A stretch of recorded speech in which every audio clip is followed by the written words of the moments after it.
G'day, Soupsel. You're quick.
Okay, is everyone back? I think I just need to fix here because it seems like... Well, I guess this one doesn't have it, does it? Yeah, okay, well... Then we should be good.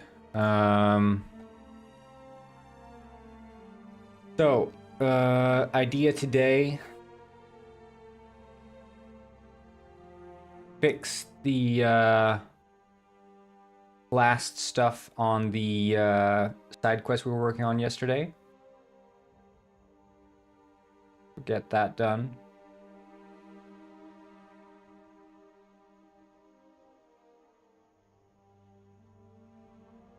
Is the idea.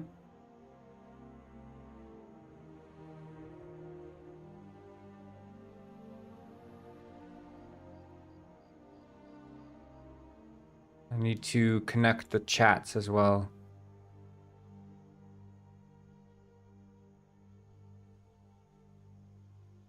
We'll do this. Activate. Find.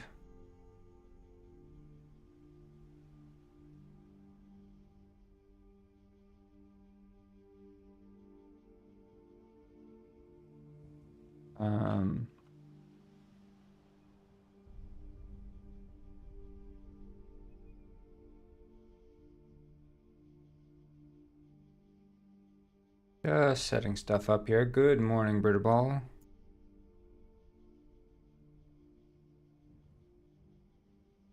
So which one is the 4? Okay.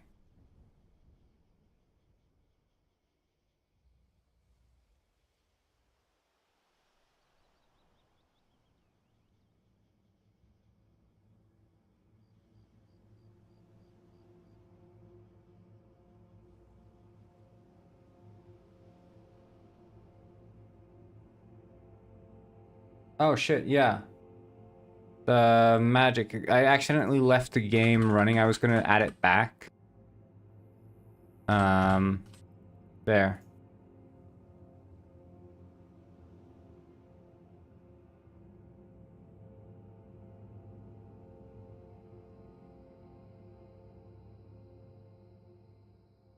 Fixed.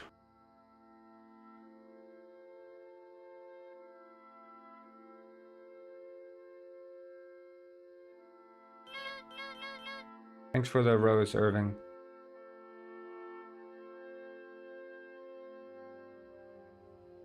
Okay. Anyway.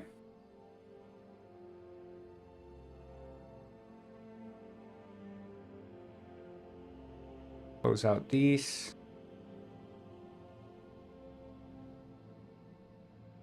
Yeah, so I did a little visual tweaking of the game. Made it look a little bit nicer.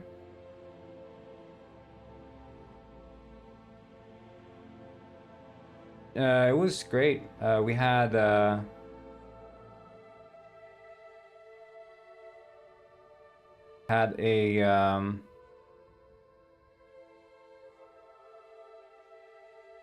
lot of fun, I think. Good viewership. Lots of fun, new people. So made good progress on the side quest that we're working on.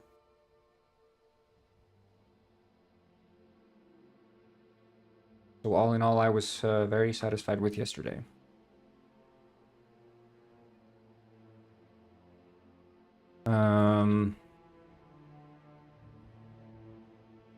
See here. So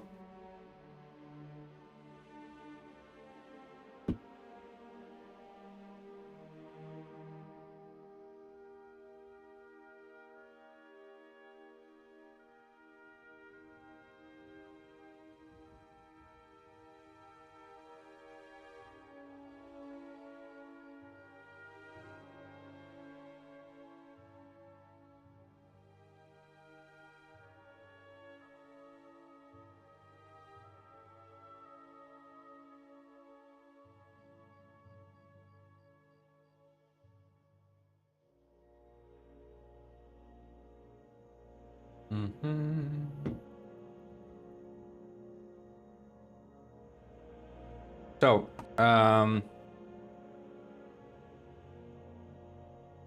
was rewriting some dialogue for like the main story yesterday, but I was doing that off stream. I guess that's not super interesting. It's just some smaller details. I felt like I wanted to change the way that some characters were, because I felt like Ralph, you know, the killer, he felt like too comically evil. And it didn't feel to me like what he was doing was out of necessity, but rather just simply psychopathy, which to me isn't super interesting. I feel like a good villain feels logically motivated in what they're doing, either emotionally driven or logically driven. And in this case, it felt like he was neither, which didn't feel reasonable to me. So I changed that a little bit. Anyway,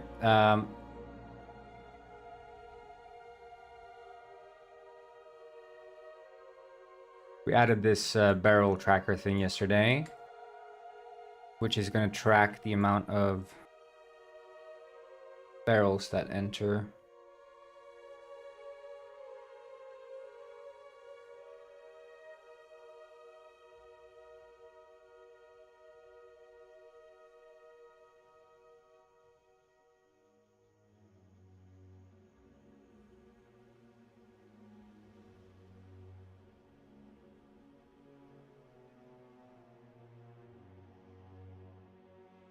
Oh, your lost media? Why'd you get suspended? What kind of crazy stuff are you up to, buddy?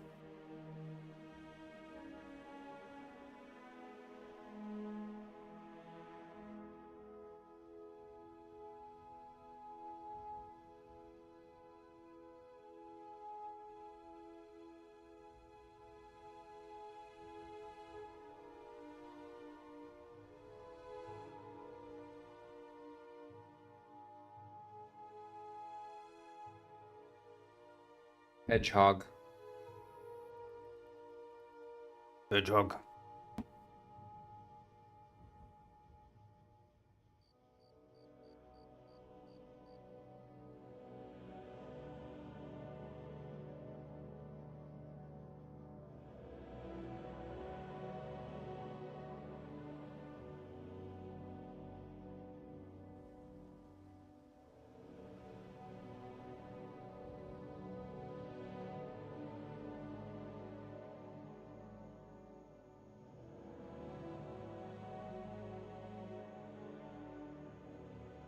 Yeah, do that, Laura and Amy.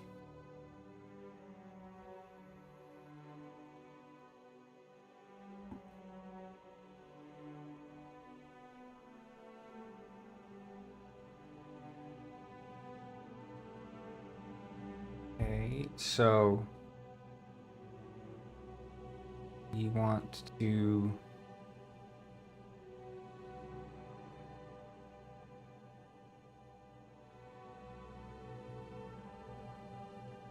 first check on trigger enter, because we'll have references to game objects. So it's just a hash map.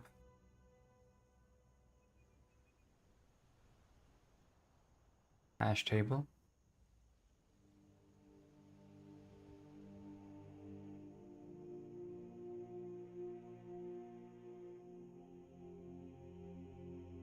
Soupsel said, "Why was the hedgehog a hood detective? Well, he always got to the point."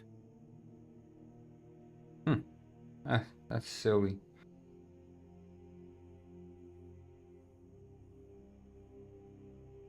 Because we're making a game called Detective Penguin.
Detective Penguin versus Detective Hedgehog. Now that's a battle of the ages.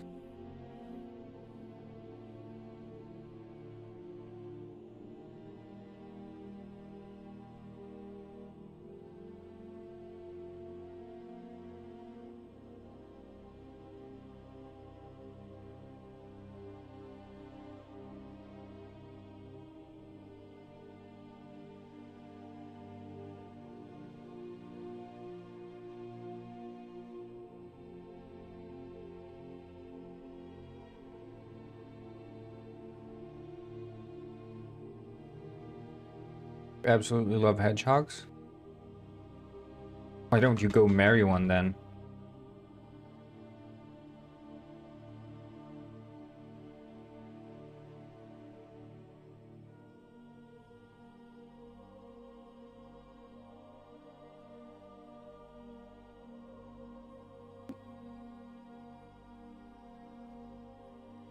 We have hedgehogs in Sweden. They live under porches and in a pile of leaves. And it's quite common that they'll hibernate in leaf piles and put themselves in danger. And also, people make a lot of bonfires for Easter, which is also like a typical place where hedgehogs will want to hibernate. So you always gotta rattle the bonfire before you light it, so you don't hurt any hedgehogs.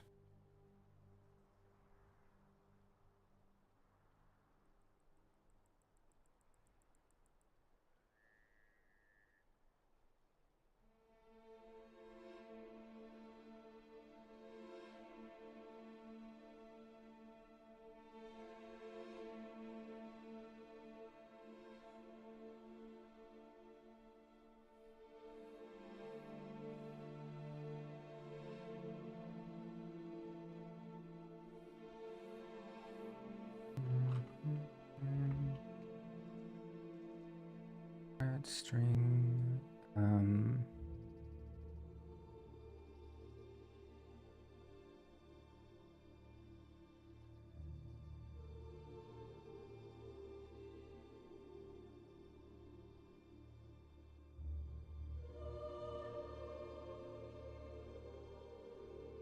Fine.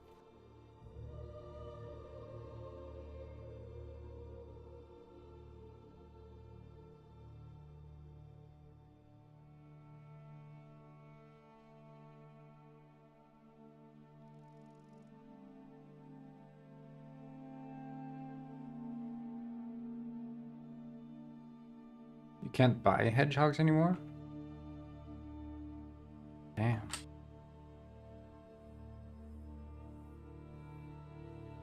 Hello, Stephanie. Welcome.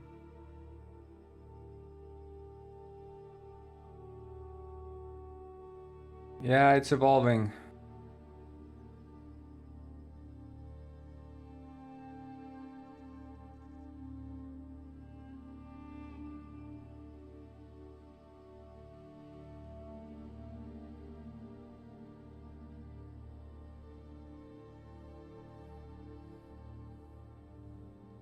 Okay, I think that should be it.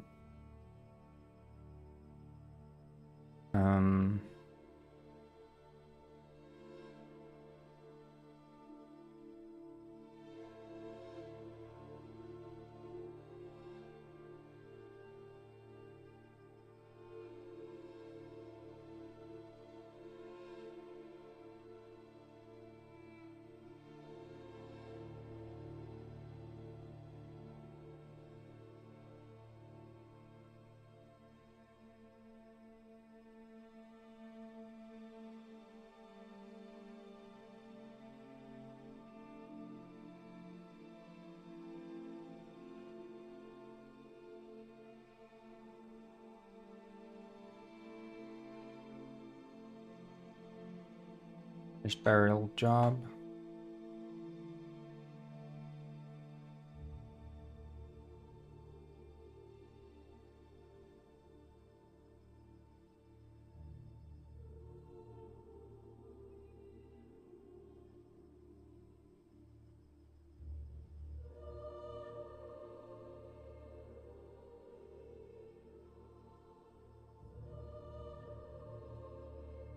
What's it called again? Helicopter or something? Yeah, okay.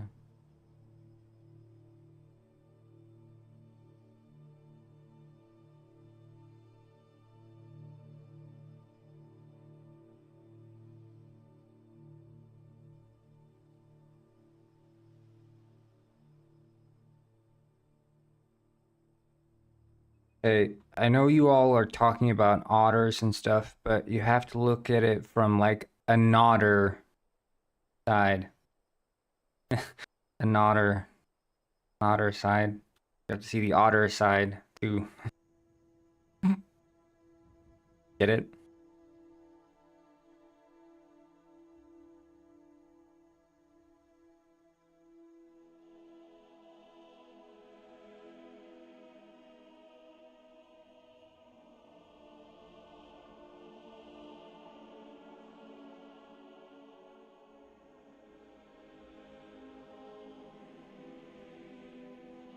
Great joke. Yeah, thank you. I'm trying to be on the level of Soupsel with their jokes.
Penguin was a human, what haircut would it have?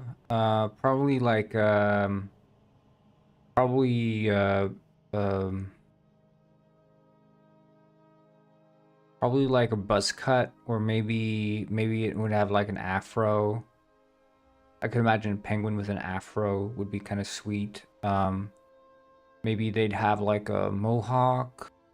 I could imagine a penguin with like bangs. Um, yeah, for sure, for sure.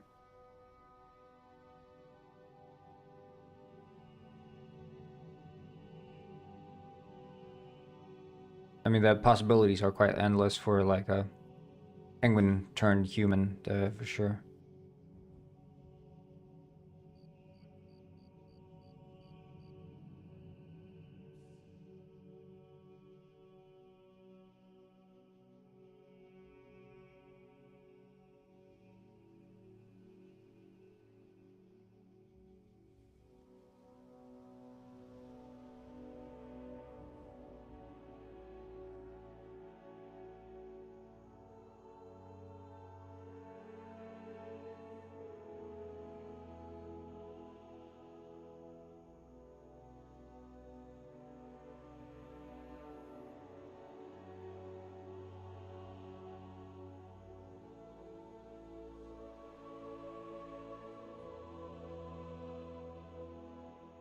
Yes, you always had two ovens. Always had two.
Does my monkey have a special ability? No? I mean, I don't know, maybe. It's a monkey.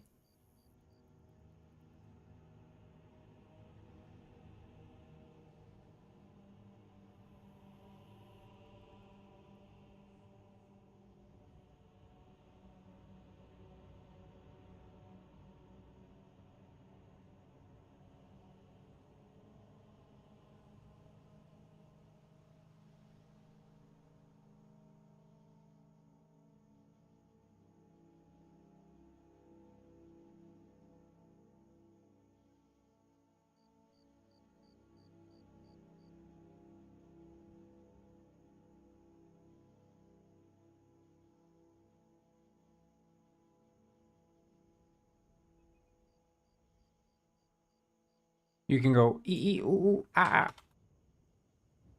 That's a special power. I don't know if any penguin that makes those kinds of noises.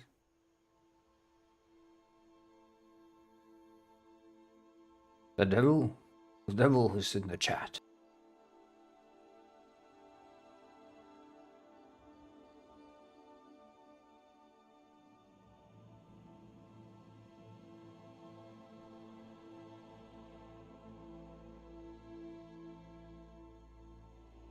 Supso said e-eo, o-a-a-e-e-a, o-a-o. Damn.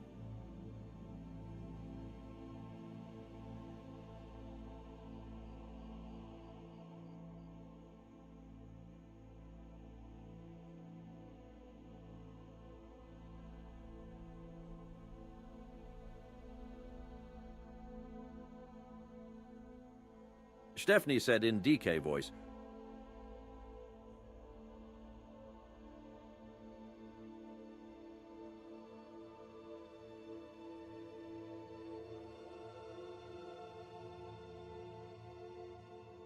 Sup, first ping lord, sup.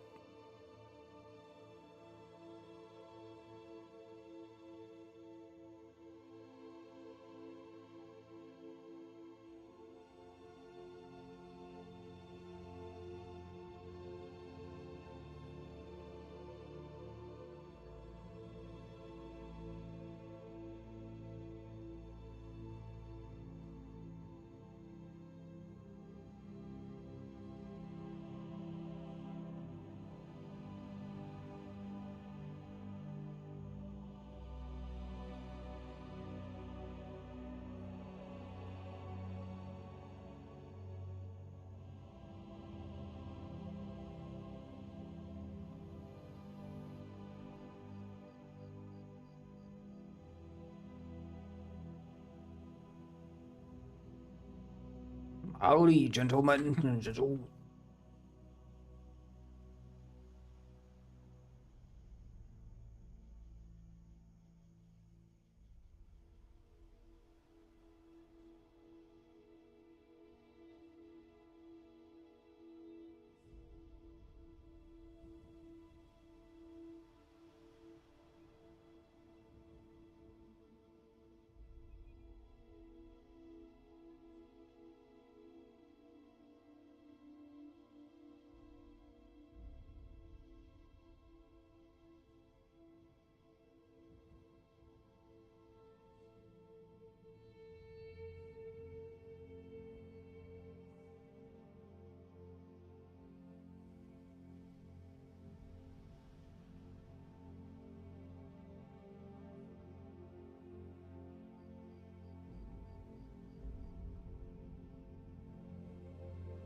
Okay.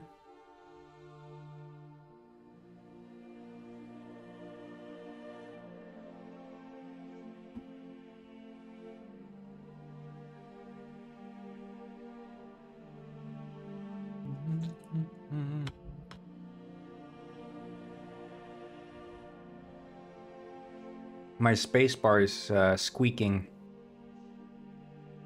Like.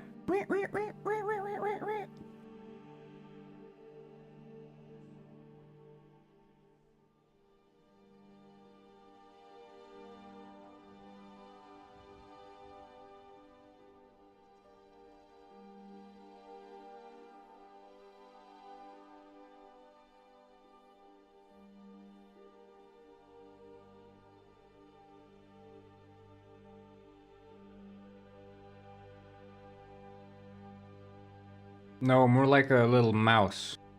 Sort of. Squeak, squeak, squeak, squeak, squeak, squeak, squeak, squeak.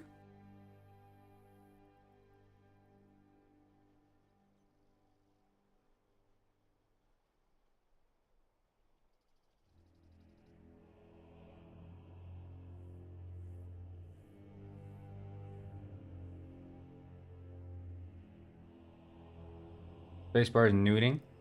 No, it's... I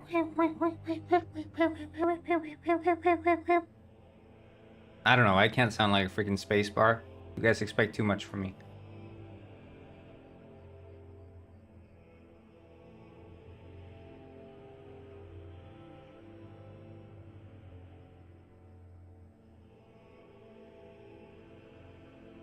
Okay.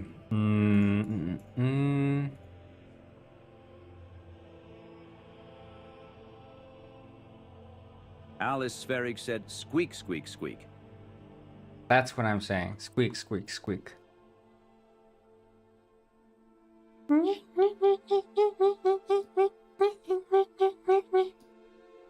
I don't know. I can't fucking do it. I can't. I don't have the vocal range of the space bar.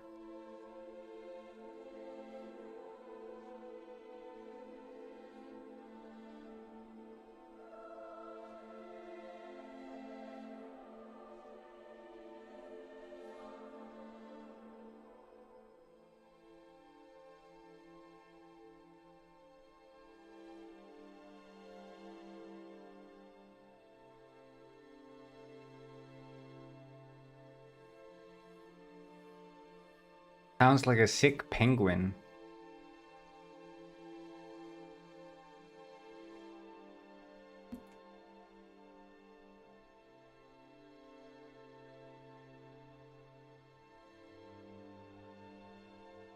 Huh.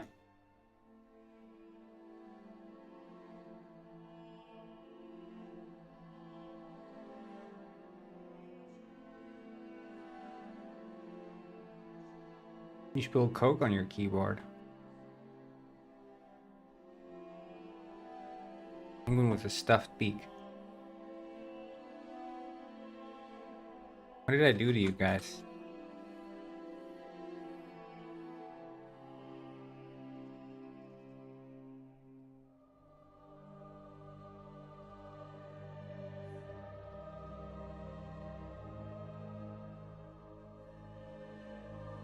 Wait, can I... Maybe if I bring it close enough to the microphone.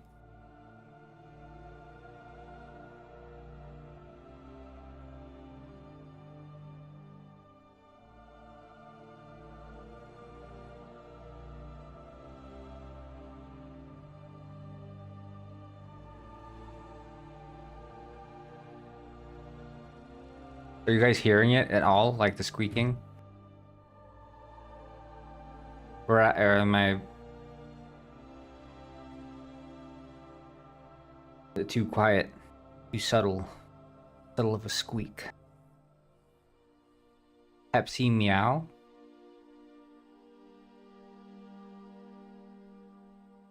You can't even hear the squeak? Okay. I don't know what hat I should wear. Maybe I'm feeling like a cowboy.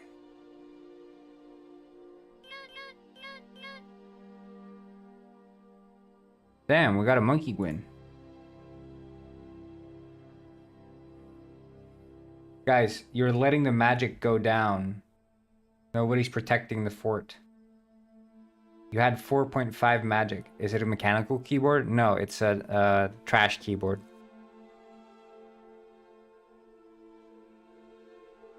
Maybe I'll get a mechanical keyboard someday. But honestly, I don't give a hoot. I have a trash mouse and a trash keyboard.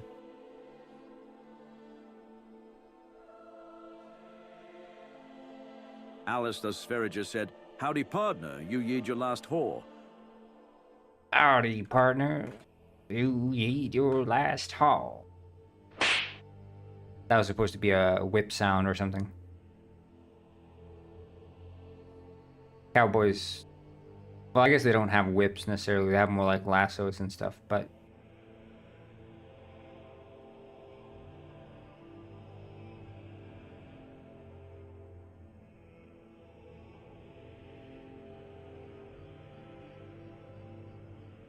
The insult TikTok? I don't know, man. Yeah, magic is going down because no one's defending the kingdom.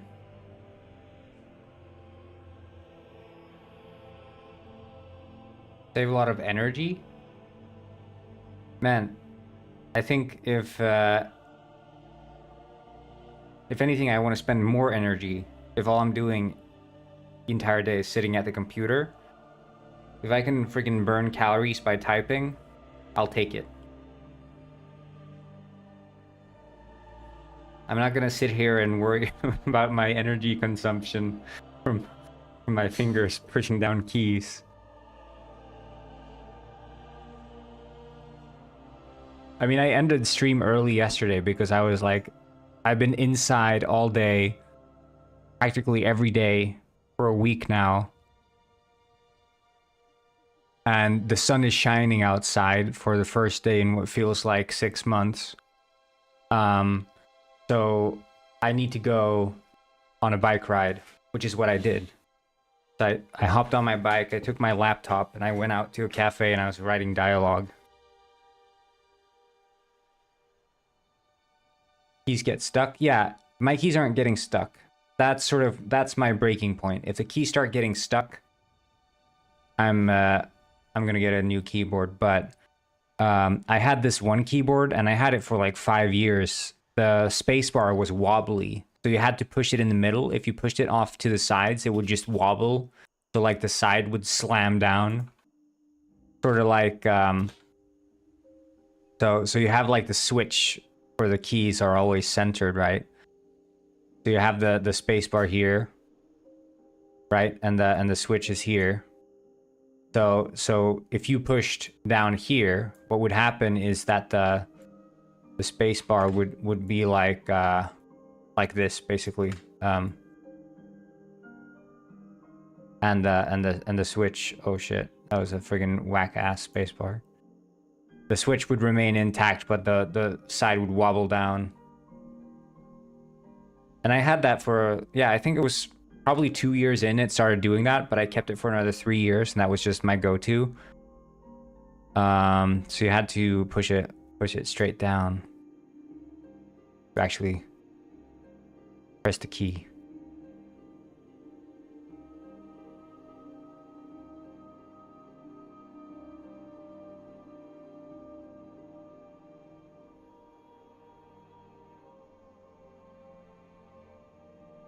Oh, damn, no, okay, that's also, at that point, I question why don't you just replace the key? Pressing the nub to... Yeah, well, this one has a stabilizer bar. It's the thing, the stabilizer bar was what broke. Or whatever. There's like a little metal bar thing running here beneath. Sort of metal thing. And that one was just broken or something. So,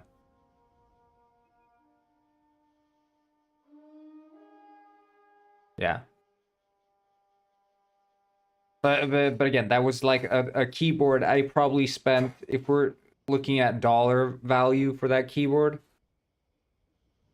it was probably like friggin' $5 for that keyboard.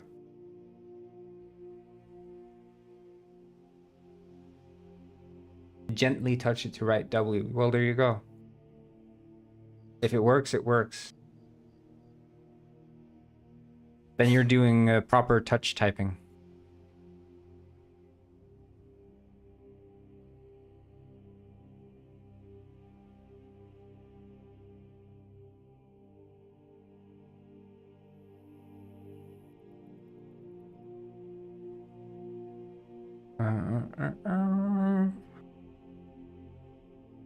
But the worst keyboard I've experienced has been the they called it the butterfly keyboard, the one they made for the cheapest Microsoft Office keyboard. What's that standard one?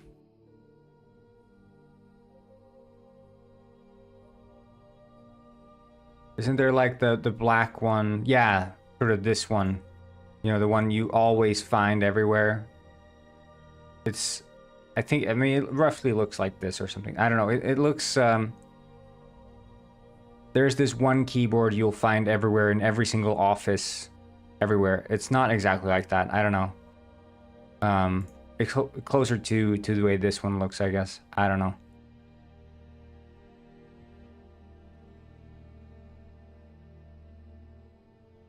But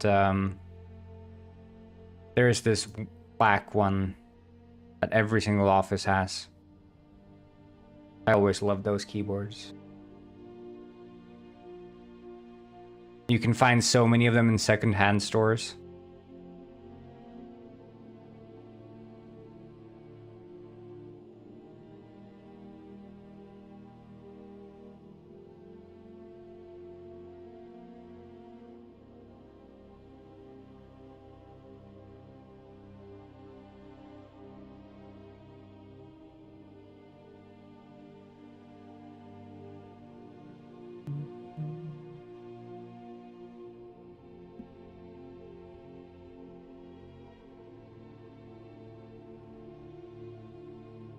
Hello, Patricia.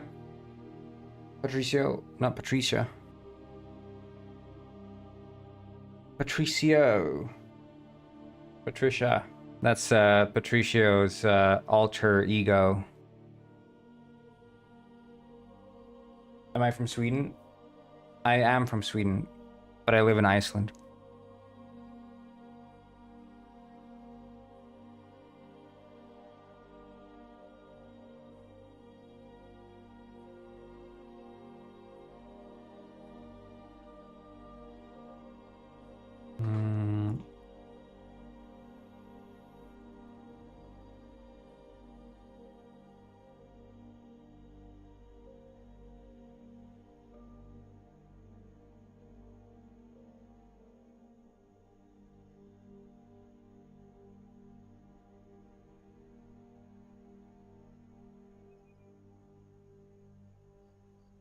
How much line is this? I think the entire project is like 60,000 lines or something. But I only checked because I was asked by a guy on TikTok.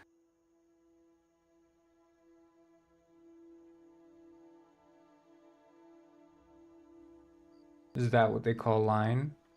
Well, this specific what I'm working on now is just dialogue. What they would call lines is lines of code, right? So here you'd scroll down and you see the line count for every single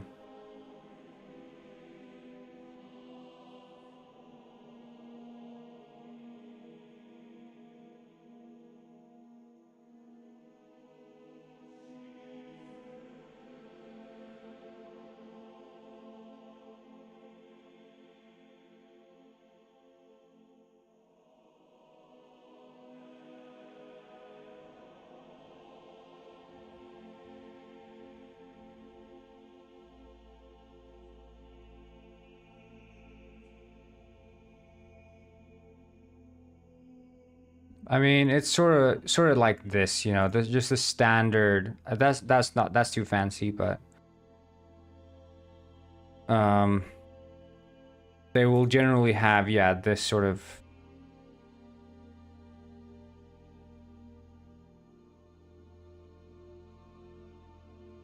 $349? That sounds a bit expensive, though.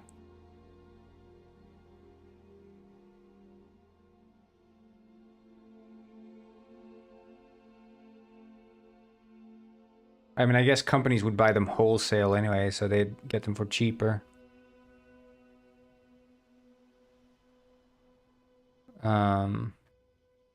That's the one. That's the one. This is the one. The HP keyboard. That's the one. Yeah. This is the one I'm thinking of.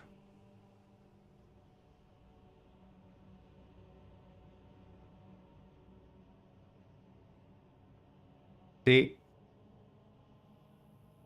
That's the one. So common.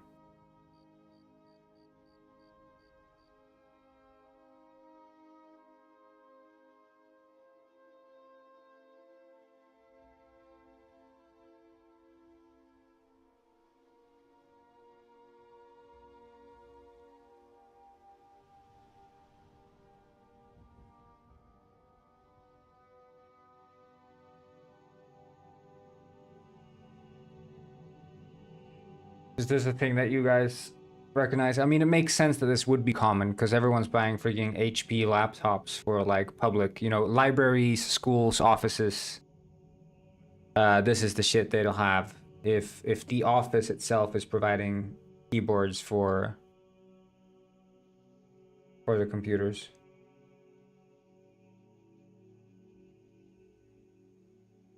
Yeah, I'm talking about the specific like HP keyboard with the silver bar up top.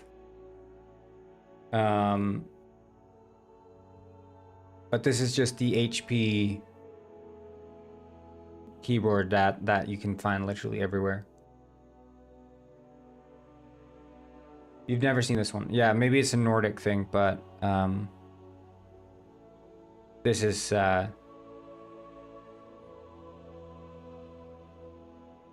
common. But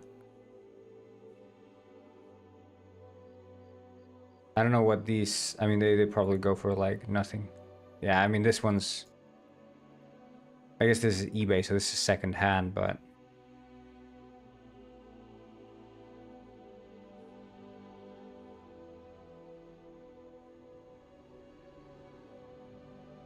yeah, and that's what I don't get. People who get mechanical keyboards and don't get the numpad. How can you have a keyboard without a numpad? When did that start becoming a trend?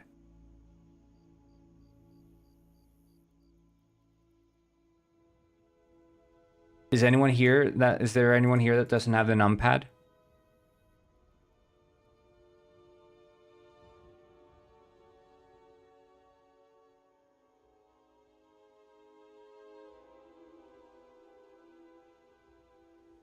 No, it's not an Apple thing. It's literal, it's a gamer thing. Like Apple did it for sure, but it's not an Apple thing. It's a gamer thing. Gamers think that they need like some space efficiency, so they're like, "Oh yeah, I'm going to chop off my keyboard and then have like this aesthetic of like a nice clean rectangle where the entire keyboard is like filled up to the brim with keys and doesn't have like the, you know, like well, they have these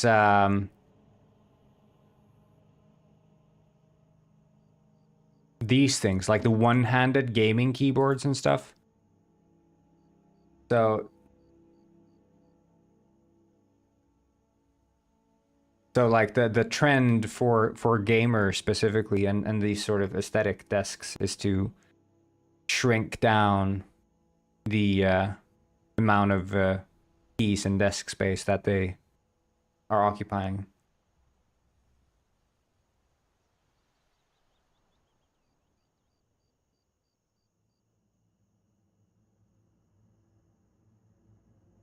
But like this design for mechanical keyboards, compact mechanical keyboards or whatever they call them.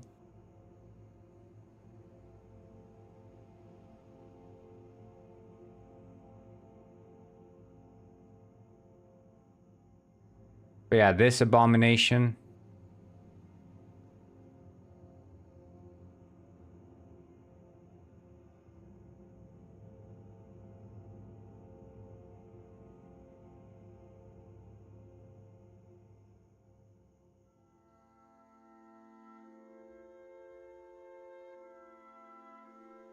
What the flip is this? Is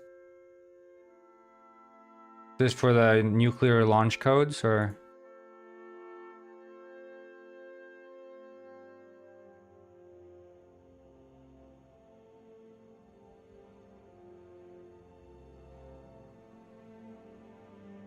I got a keyboard and mouse combo.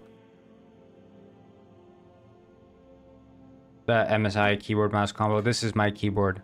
This is... I don't have the RGB turned on. It was cheap. And it was at Costco. So, I got it.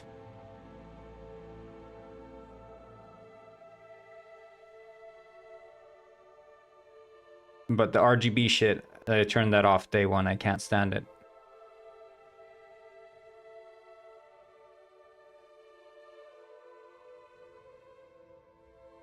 Yeah, I've seen those ambidextrous keyboards and shit.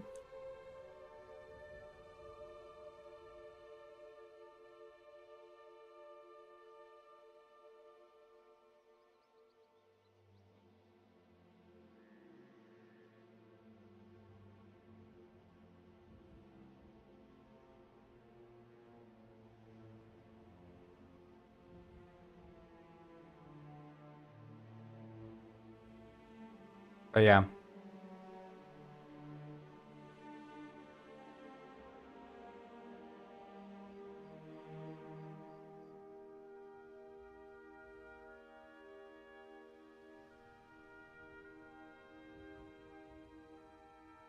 Yeah, these keys aren't rubbing off, which is nice, because typically it happens quite quickly for me that they start rubbing off.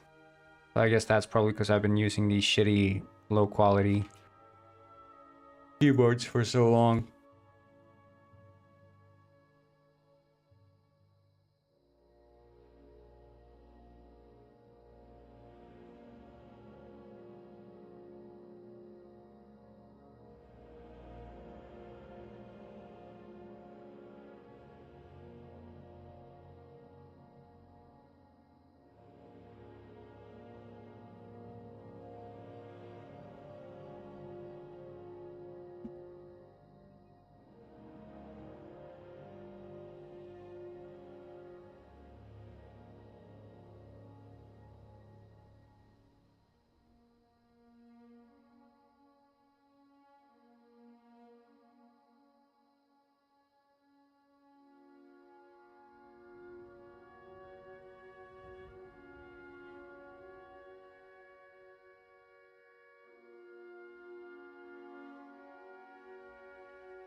Yeah, I don't know.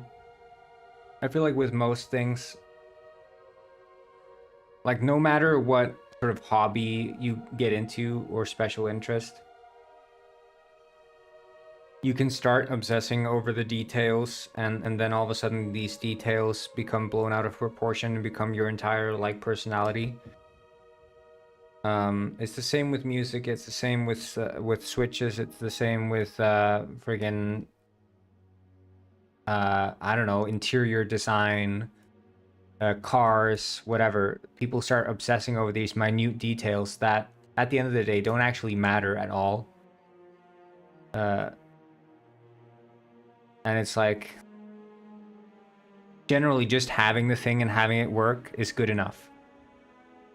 Like, if I have a car and the car drives, I'm good. Another person sits in the car and they're like, oh, these horsepowers aren't right. The turning radius is not optimal.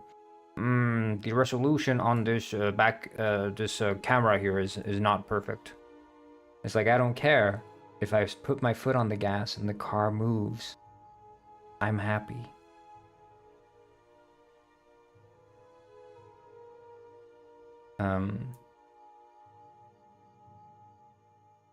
Yeah, their money, their choice. Yeah.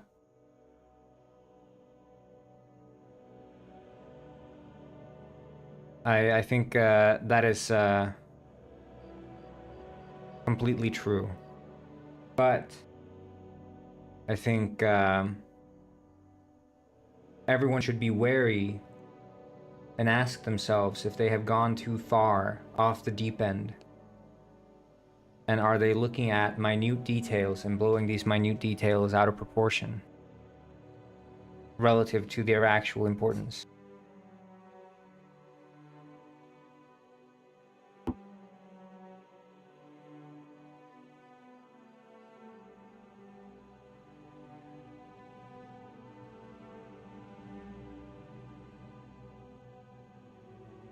Like, I mean, I'm for example, I'm a coffee nut, you know. I buy the freaking fanciest coffees I can find just because I like the taste of them. But I'm not gonna go and buy like a way more expensive coffee if I can't actually taste the difference. Um, but some people will because they think more money spent equals better product, or because this coffee on the packaging tells a different story that they find interesting and compelling, with regards to like the flavor, where it's grown, um, how it's grown, how it's processed, and stuff like that. And at that point, you're just experiencing a list of qualifications and not actually experiencing the thing itself. I don't know.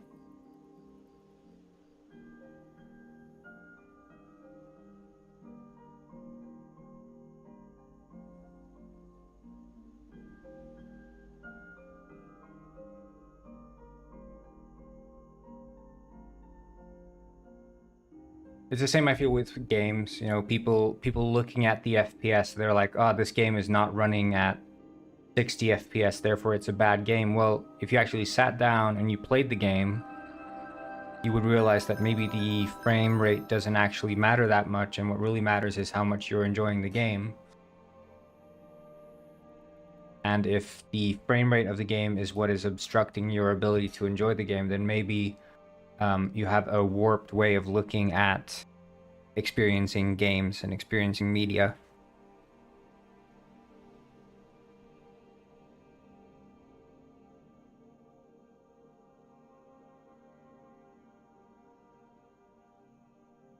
Like again, I was saying I'm a coffee snob, but I'm not a coffee snob. Like if someone gives me a cup of coffee, I'm gonna say this is delicious because I freaking love coffee. I'm not gonna say this is not the exact coffee that profile that I buy at home, so therefore it's bad coffee. Like I'm gonna say this is good coffee. It tastes like coffee. I like it.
Yeah, but it's also like, you know, you can have an interest in cars, and it's the same way you can have an interest in like game performance.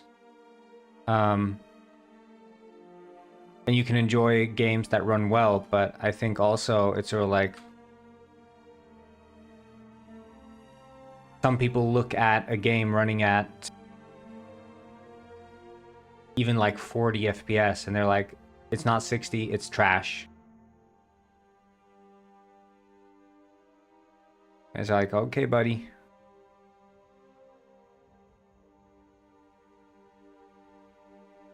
Your brain can do wonders when it comes to compensating for sort of the lack of frames.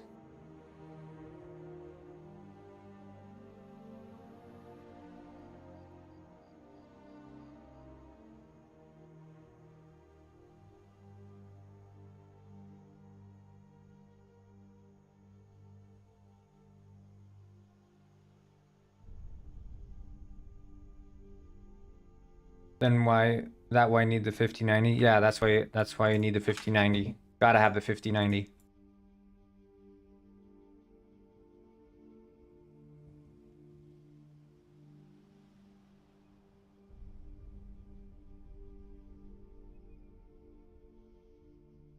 I don't know, but I think it's also like it's a benefit overall throughout life to not become too emotionally invested in things being exactly as you want them to be and accepting things as they are. And sort of being able to roll with the punches. Because I think people don't realize that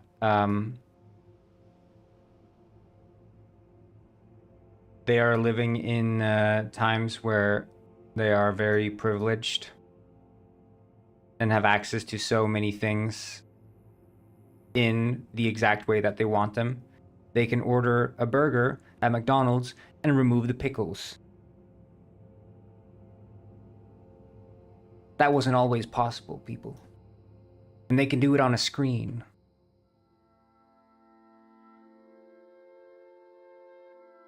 Back in my day, we just ordered the burger and we'd eat the pickles, whether we liked them or not.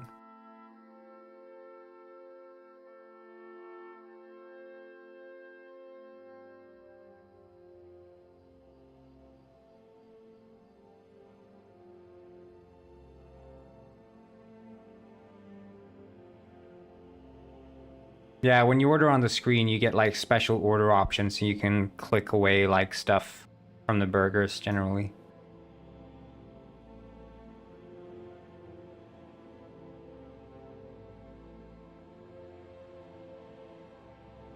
Okay.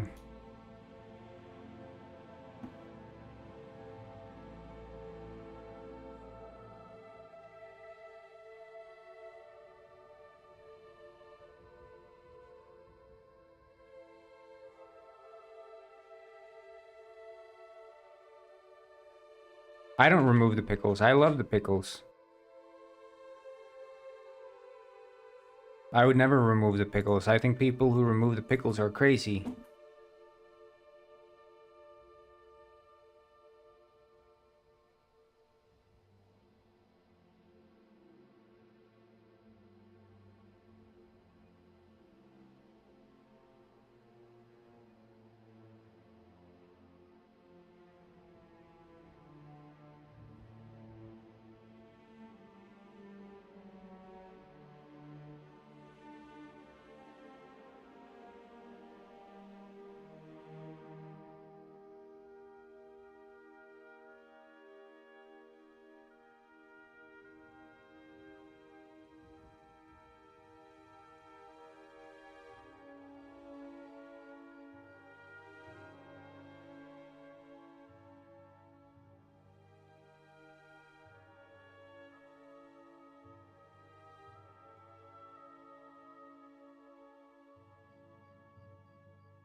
But my point being that so many things these days cater to our exact specific and hyper-specific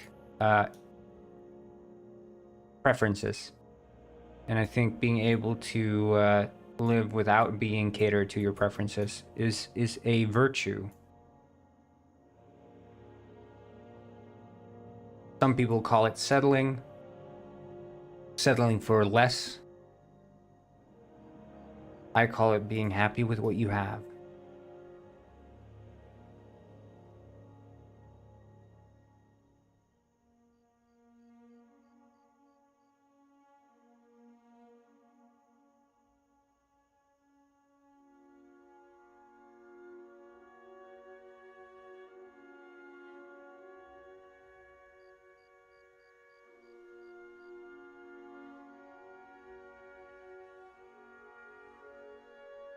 Completos are hot dogs with everything. Right? Isn't that the best summary of it?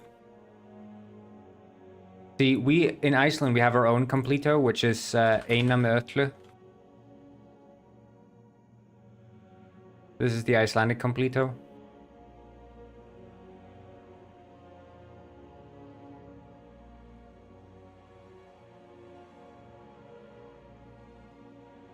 I don't know, it doesn't look super appetizing, does it? But it's delicious.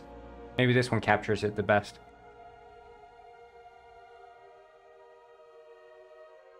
So it's lamb lamb hot dog. Lamb hot dog with sweet mustard, remoulade, which is like a curry-ish sauce, ketchup, roasted onions, and fresh onions. And that's enam ötle.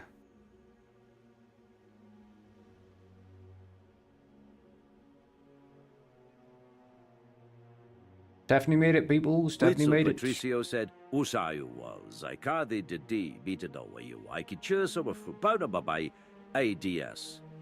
Currywurst? Yeah, I like currywurst as well.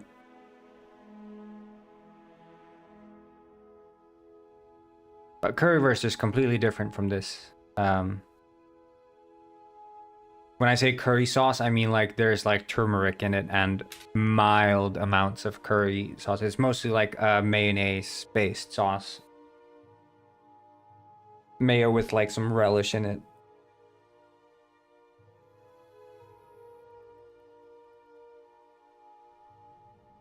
But currywurst is delicious.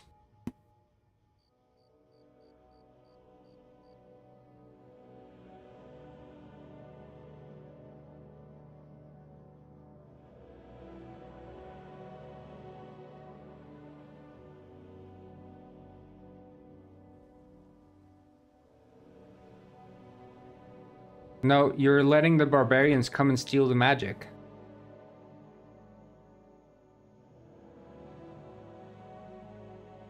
Yeah, well, currywurst is made with basically ketchup curry.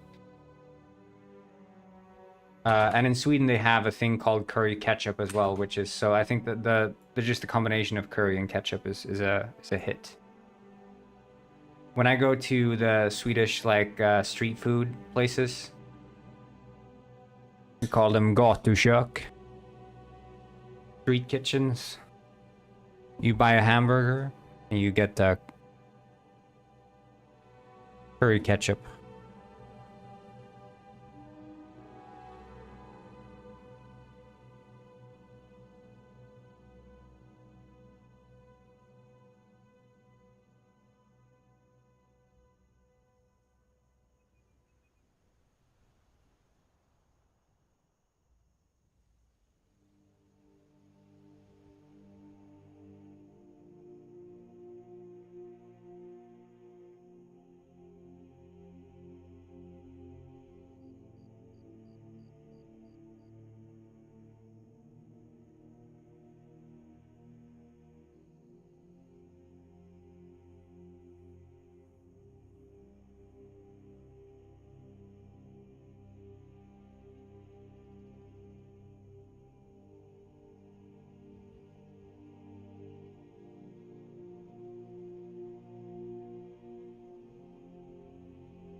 Oh, see you later.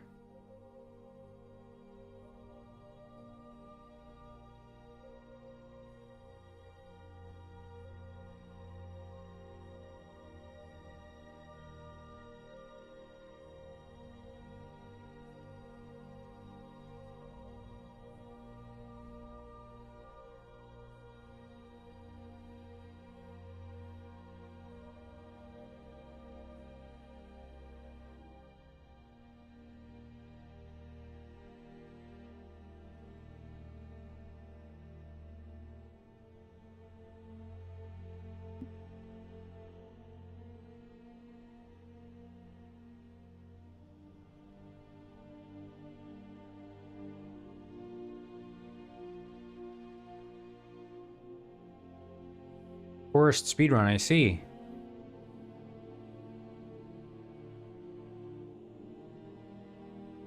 A professional.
Code is dying.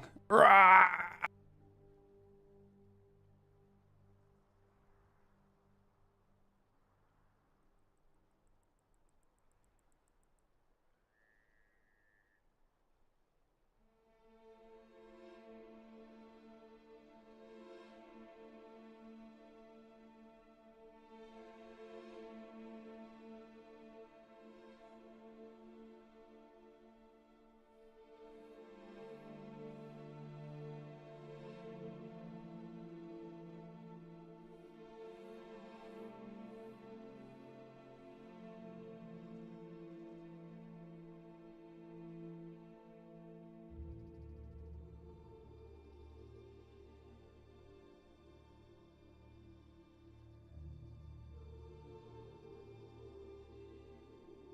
You need to level up to 100 and then you ascend.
Mm-hmm.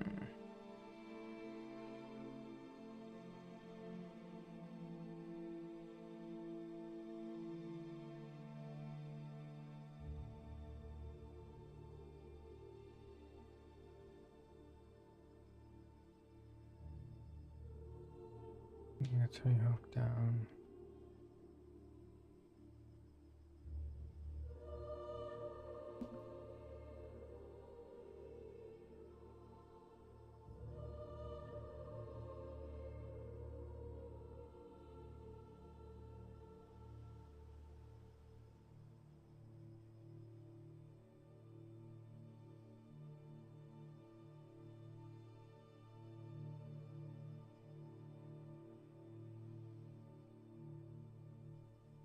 Yeah, omega-3 hawk down. It's I didn't want to go the pun route, but that's the way it went.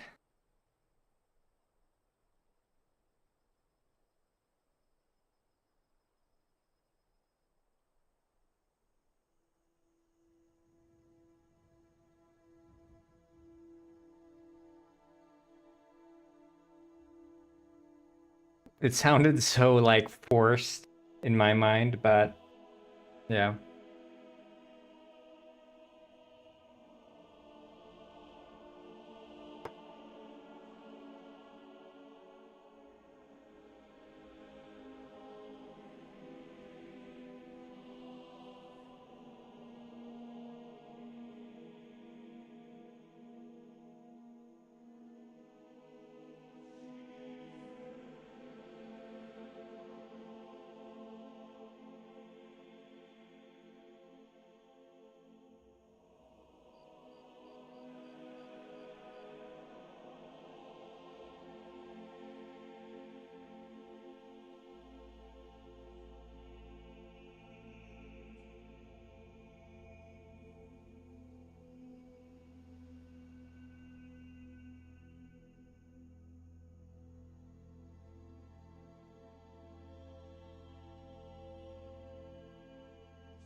It is too good.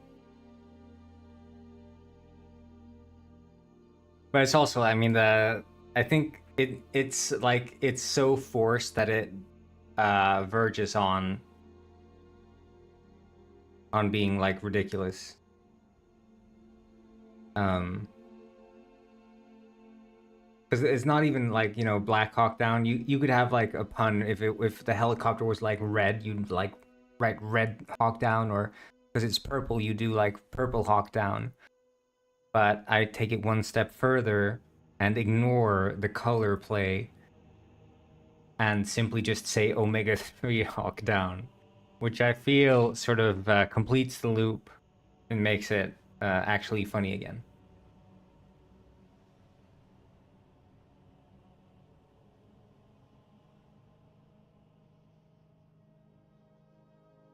Hawk Tua down. Black Hawk Tua down.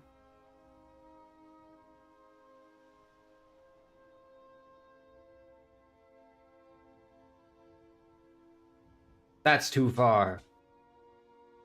Too far.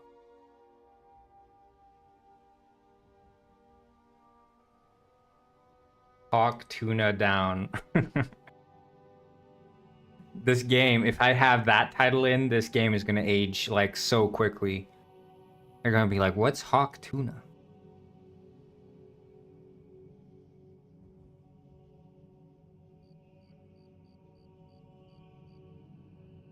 Like Hawk Tua right now is sort of on its deathbed. Some might even say it's completely dead, but I would argue it's definitely on its deathbed. So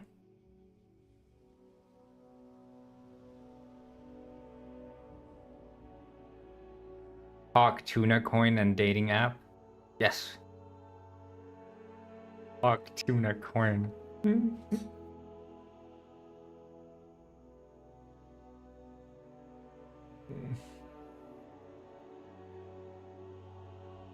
But did you guys see that she supposedly leaked her podcast episode?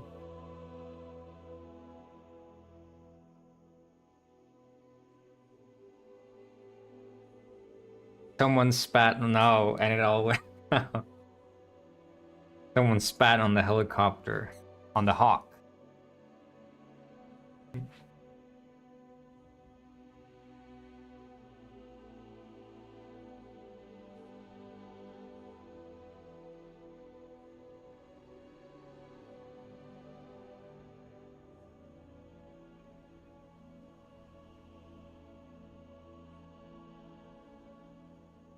She made a lot of money. I mean, maybe, supposedly, I guess. But they released another podcast episode, which is supposedly a leaked podcast episode of the Hawk Tua podcast. Or the Talk Tua podcast.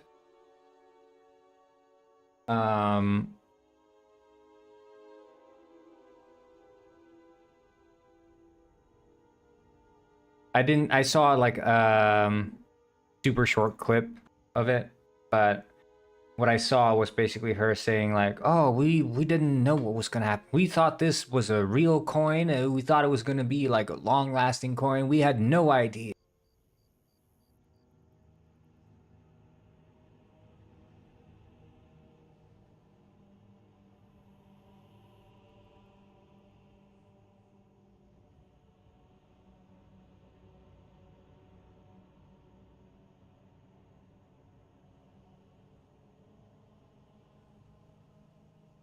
Um,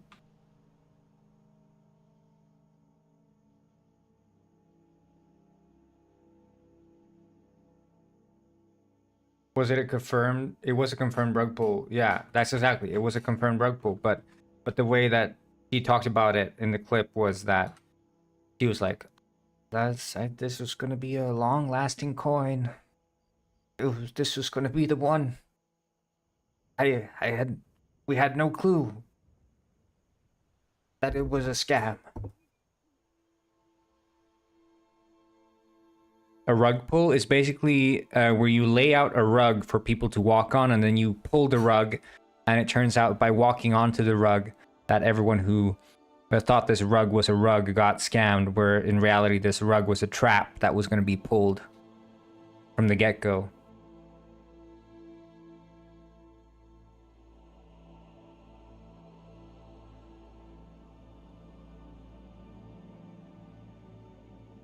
Yeah.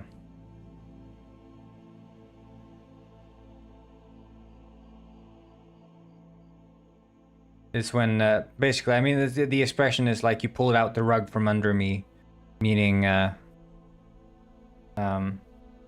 trusted you, you scammed me. With the intent to scam me. Not Scam Gwyn style, where I never intend to scam you guys. Just bugs in my game. Help us out at the farm? I can do that. I'm wearing the cowboy hat, so...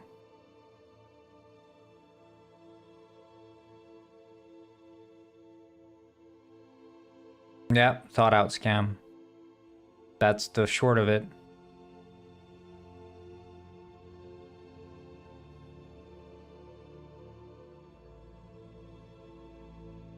Gwyn?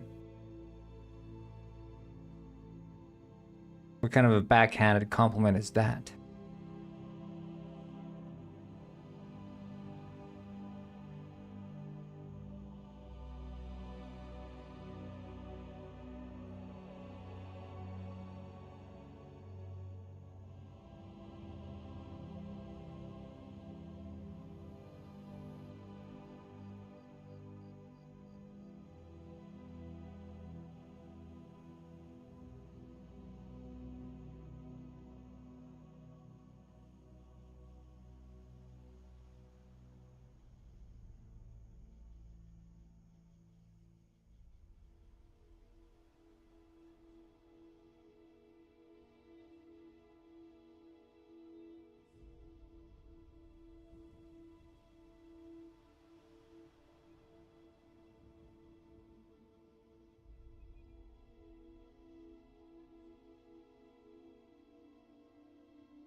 It's coming home with Mr.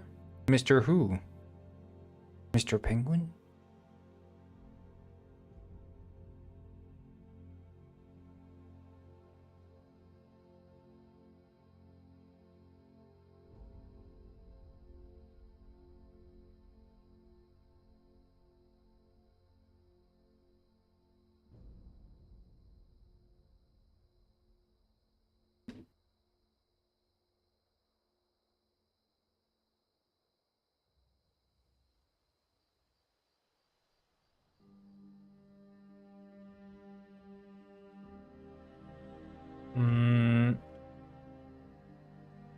So he does the toxicology report, but what should happen in the meantime? I don't want it to be like just fade to black. I'm thinking...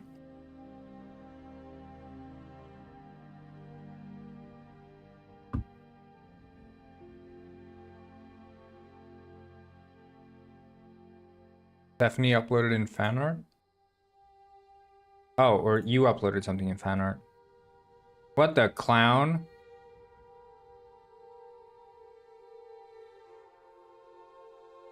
What is this? You guys on some clown shit now?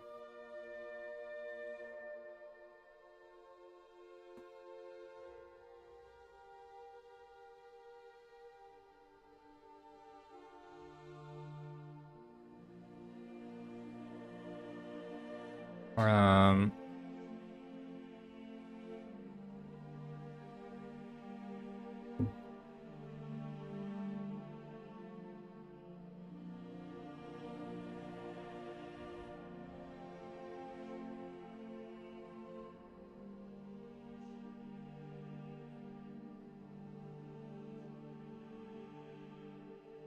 So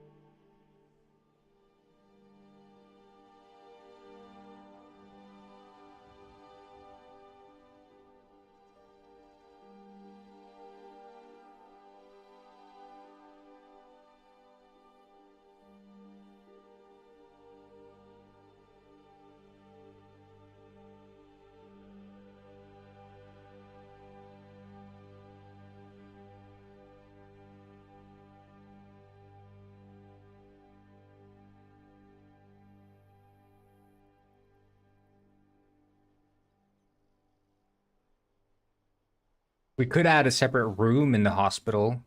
So there could be like a door here behind him. So it's like the clinic up front here, but then also another separate room further in that goes to like an underground. That could work. Supso said, Ah, ah, ah, ah, ah, ah. This is Fernando Miguel. He is really Hey, very epic. Thank you so much for the follow. Pyaj has learned to dance. MDK Pyaj. Thank you.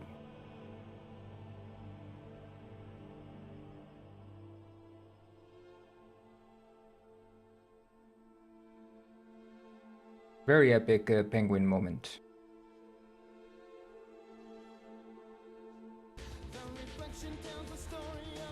Pirate's life of glory, trust my eyes. The mirror never lies.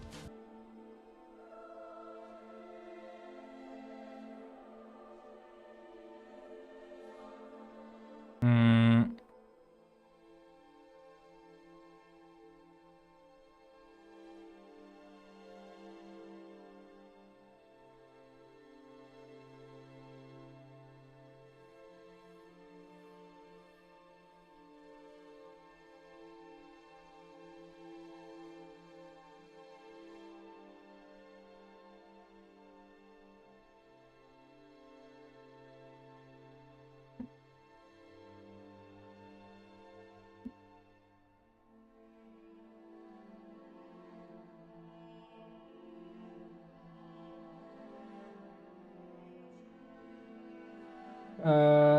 Was that any kind of scripting parse? Yeah, so I can show you the dialogue system. Basically, the way the dialogue works, I'm using Yarn, which is used by Frog Detective, Night in the Ritterborn Woods. said, heard that Bobs are coming. I Please think help a us short protect the hike. kingdom. I'm not sure though, but many different games use this Yarn. Basically, it deals with yeah.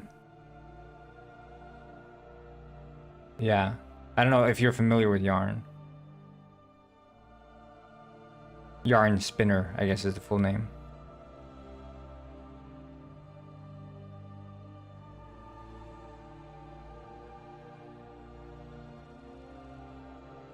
I can explain it if you want to. I don't want to start yapping just for no reason, but if you want to explain it, I can do it.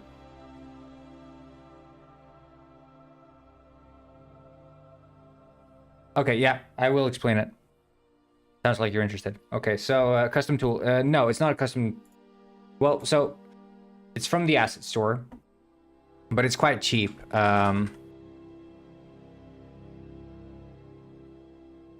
So in the yeah, you can see there's a bunch of different games using it.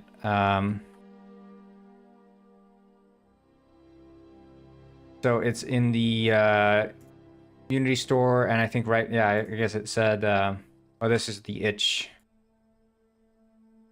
Yeah, so it's $75. I mean, it's not crazy for such a competent dialogue tool, but the way it works is it's quite simple. Like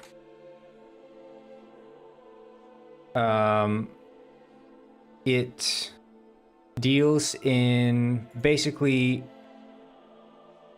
I would say there are 4 major components that you're thinking about when you're working with dialogue in Yarn.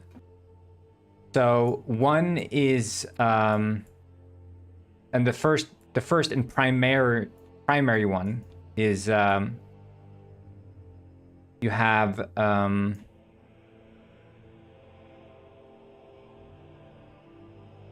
show you here. So you have nodes, and nodes contain, well, they contain lines, and lines consist of the name of who is speaking and what they're saying. And those are sort of the 2 building blocks, if you will, then, okay? You have the node, which is defined by a title, and the titles between nodes have to be unique. But since Yarn comes with this, well, I guess you could call it sort of like a parser, it can automatically tell you when you're writing. Like if I write another node here, Dr. Fish start, which is identical in the name of the other one, you get an error here because the parser is saying that no, this node already exists. And that's just built in. There's like a plugin to Visual Studio Code that Yarn has made that does this automatically for you. And so you can start writing up like some nodes. And then this visualization here you can use if you want to like see the flow of dialogue or the potential flow of dialogue. And that's the flow of dialogue between nodes. So a node can consist of any number of lines and any number of if statements. You can have if, else if, and you can have just else statements. So here I have some different, like, these different if statements will branch the dialogue in different ways. So in this starting node here, Dr. Fish start, my first if check is if the player has brought shipment, and brought shipment is, as you can see, marked with the $sign, and dollar indicates that it's a variable I'm trying to reference. So I'm looking, is this variable true? So that's also one thing that Yarn supports, which is access to variables. Yarn can store variables for you. And these can be like Boolean variables, integer variables, float variables, yada, yada, yada. You can modify these variables. 64 said, I'm going to break my monitor, I swear. You can modify these variables in Yarn as well, which is also very cool. And that's all like built-in functionality into Yarn itself. But then you can also call external functions. So here I have like a function called scene, which I've defined, which checks, oh, there's an ad break. I don't know. If you're still here for the ad break, and hello, Arisen Demon. I don't know. If you can still hear me, let me know and I can keep yapping, because I don't think everyone wants to hear this stuff. But there's no need for me to yap if it's an ad break.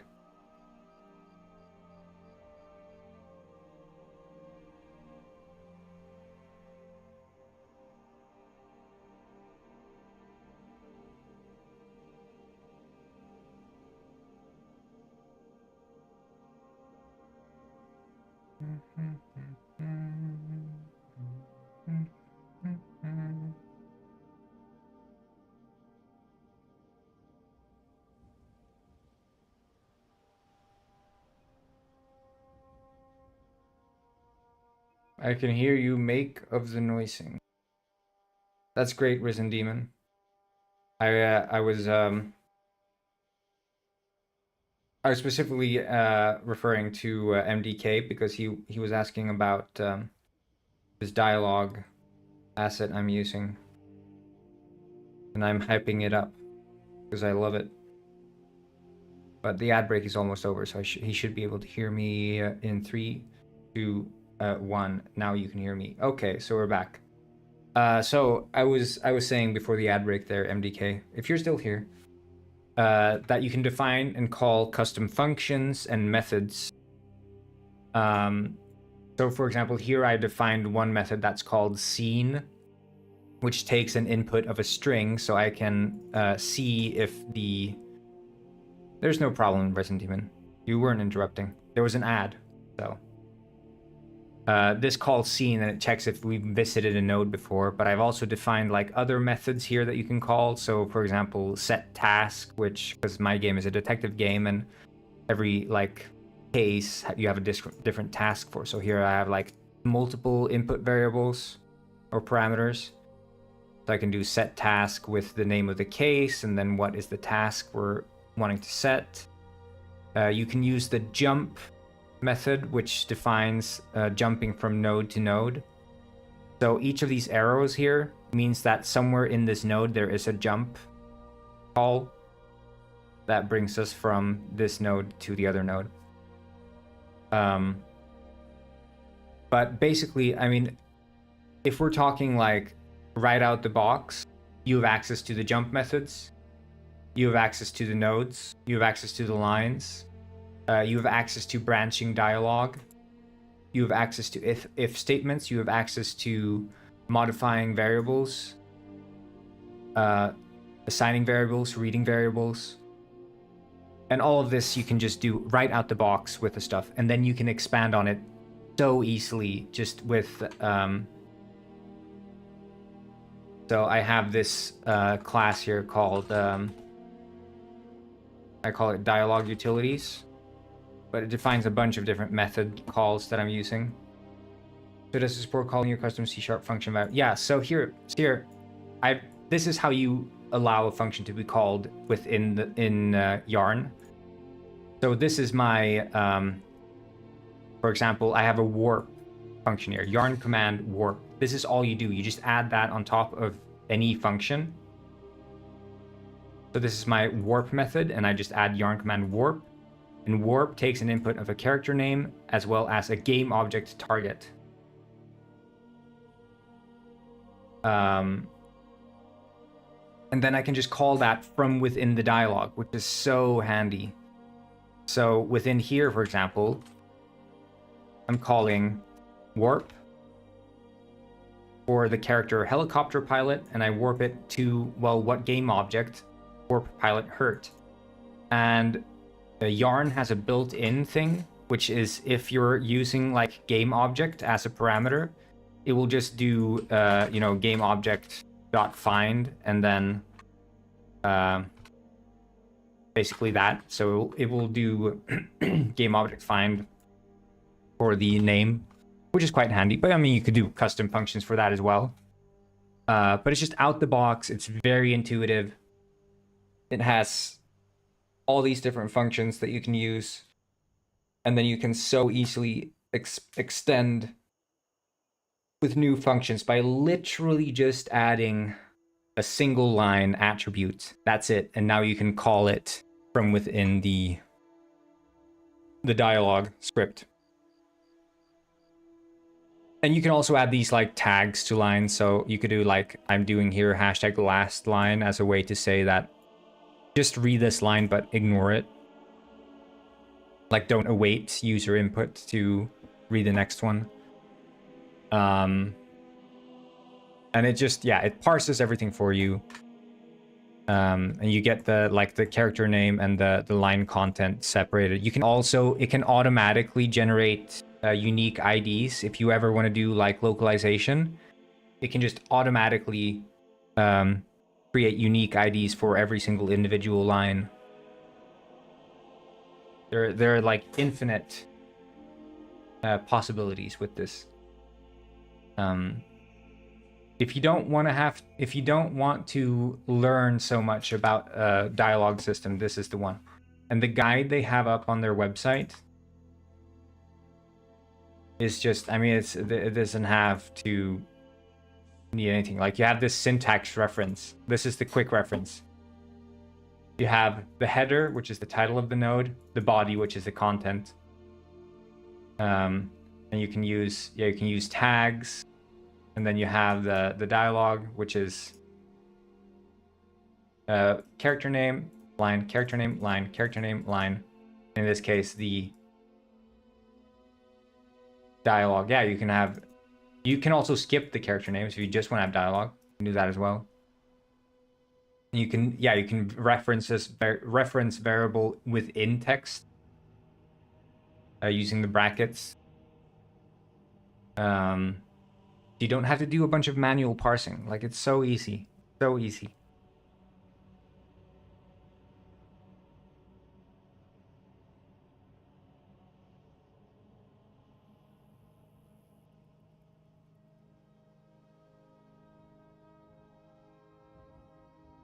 Very nice.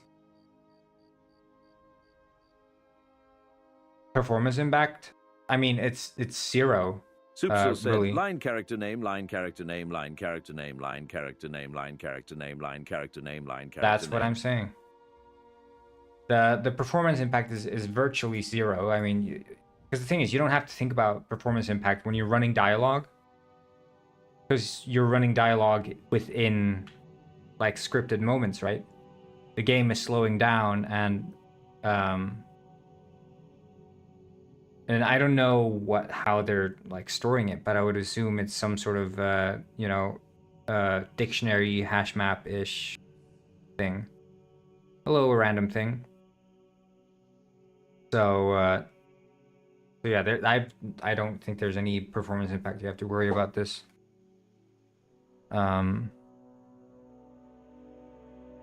Because you wouldn't be running dialogue within performance critical moments anyway, and you wouldn't be running it in a way that is performance critical. But you can see here, like, the localization tags, for example. It just adds these unique tags to every single line, and you can export it.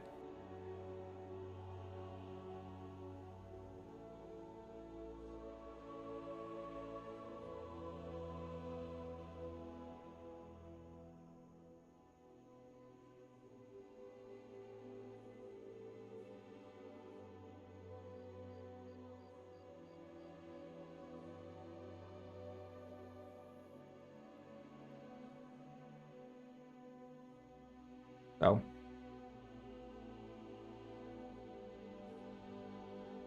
very nice. You can be as complicated and as simple as you want, but the fundamental structure of it all is so simple.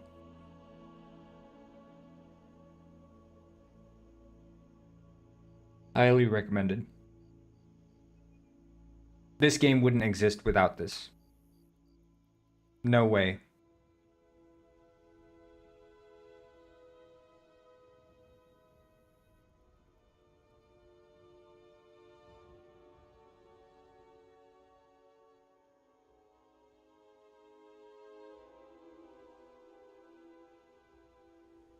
Is there a controller component? Yeah, so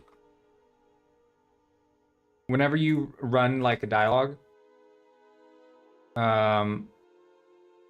if you want to run like a specific node, you have the dialogue runner, which runs the dialogue. Right, so this is just the dialogue files are just stored in the folder here, like in the project. Oh, thank you so much for the follow. Learning with Twitch has learned to dance. Appreciate it. Thank you very much. Learning with Twitch. So you have the dialogue runner, and the dialogue runner is it's the beating heart of the dialogue, right? And if you ever want to like run a dialogue, you can just do runner.start dialogue and current node. So the node would be if I want to start a dialogue with for example the helicopter pilot, then I would do runner.start dialogue and the name of this node, which is helicopter pilot start. Said, the beauty of dancing may be of a ballet. So that's it. That's how you start a dialogue, and all of these dialogue files just exist in the project, and you just have the right references. Like here I have the character name is Dr. Fish. Said, the current node is Dr. Fish start. So when this character, when you start interacting with him, it just starts Dr. Fish start. And then it has like some custom UI if you want to like render the dialogue. It has some like sample UI you can use. But of course you'd want to make your own stuff anyway. But if you want to get it up and running, you can use their sample stuff. I think they have like some visual novel-ish setup that you can use.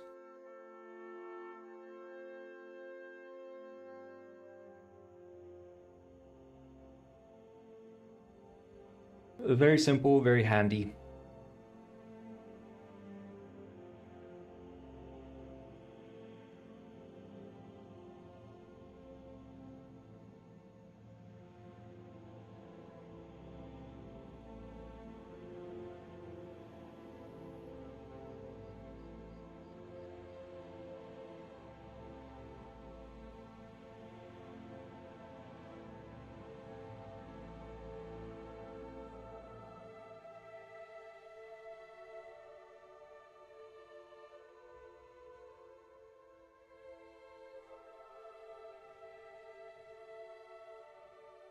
Yeah, I think out of all the options you're gonna find,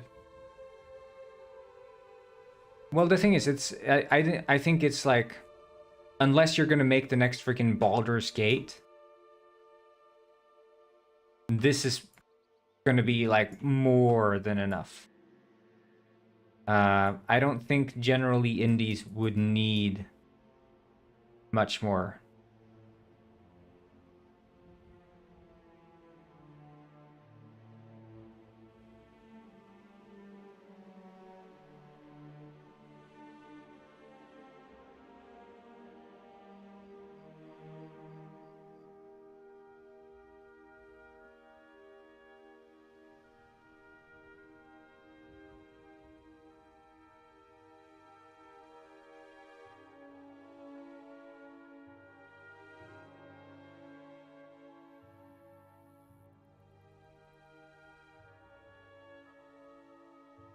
So I think this yeah,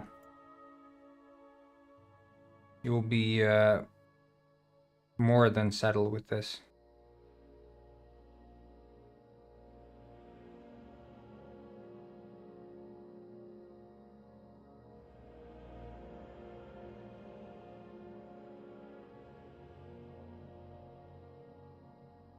Newt.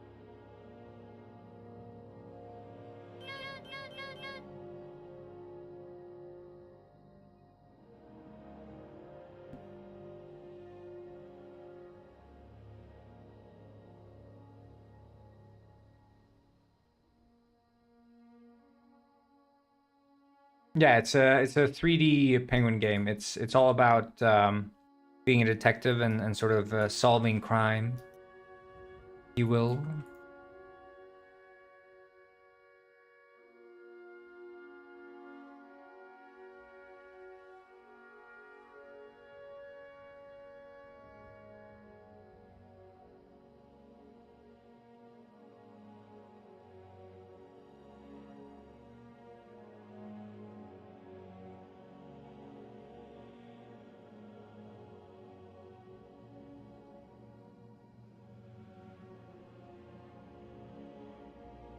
Grim Fandango.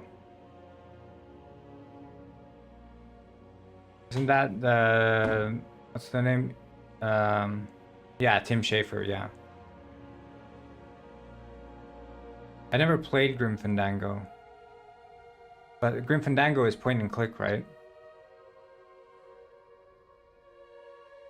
One of those old school.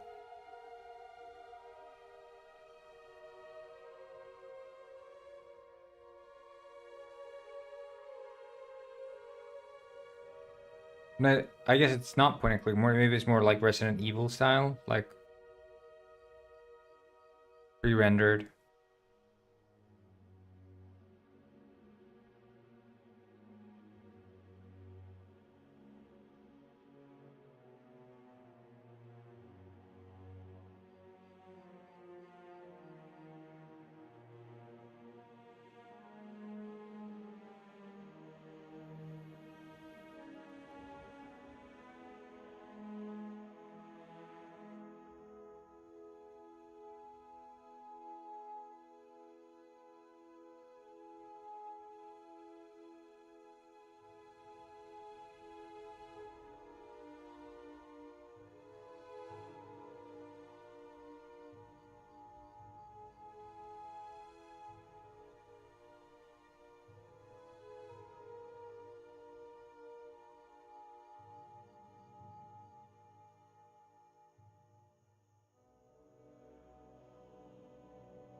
Iya, Soupsul.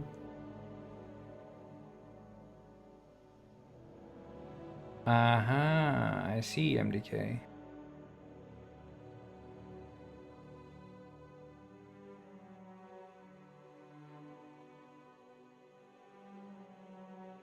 Scum Adventures.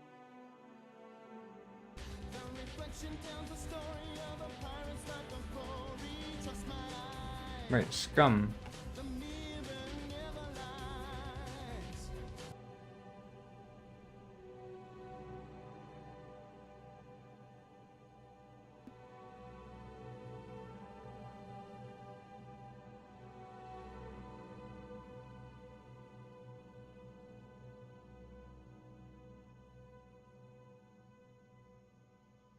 Oh, is that like the 2D engine then? Yeah, Freddy Fish and shit. Yeah, okay. Curse of the Monkey Island. Yeah, exactly.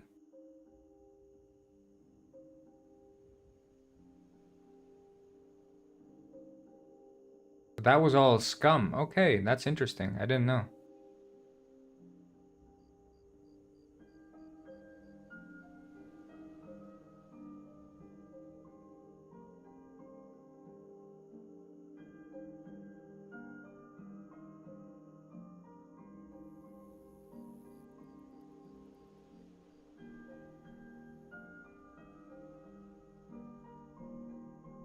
That's cool.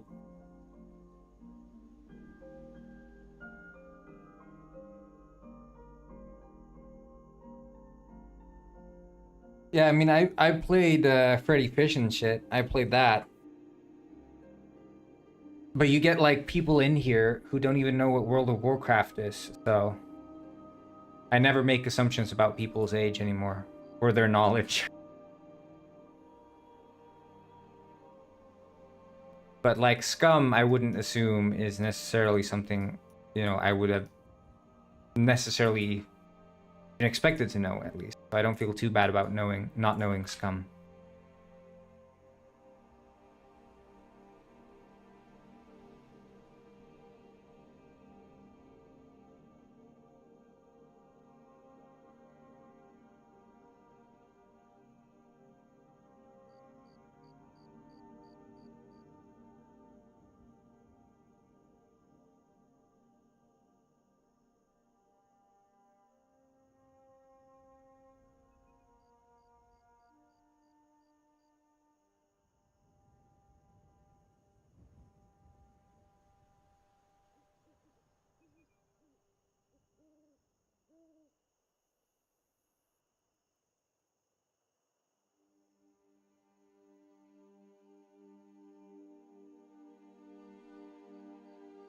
It's the sort of clinic operation room, I would think, sort of that vibe I'm going for. It's where I'm gonna keep the guy who's in the coma, the pilot. So most, like the game is physics based, so you can carry stuff with your flippers, because you're a penguin, right? So you use the flippers. But then if there's like a lock or something that people unlock, I'm actually doing all of that through dialogue. So I'm calling the dialogue, and then within the dialogue, the detective will say something. He'll perform like an animation or take on a pose. So let's say he's like, if I would have the detective pick a lock, you know, it would open a dialogue and he would sort of bend over and pick that lock in dialogue. So I have like this scene here where the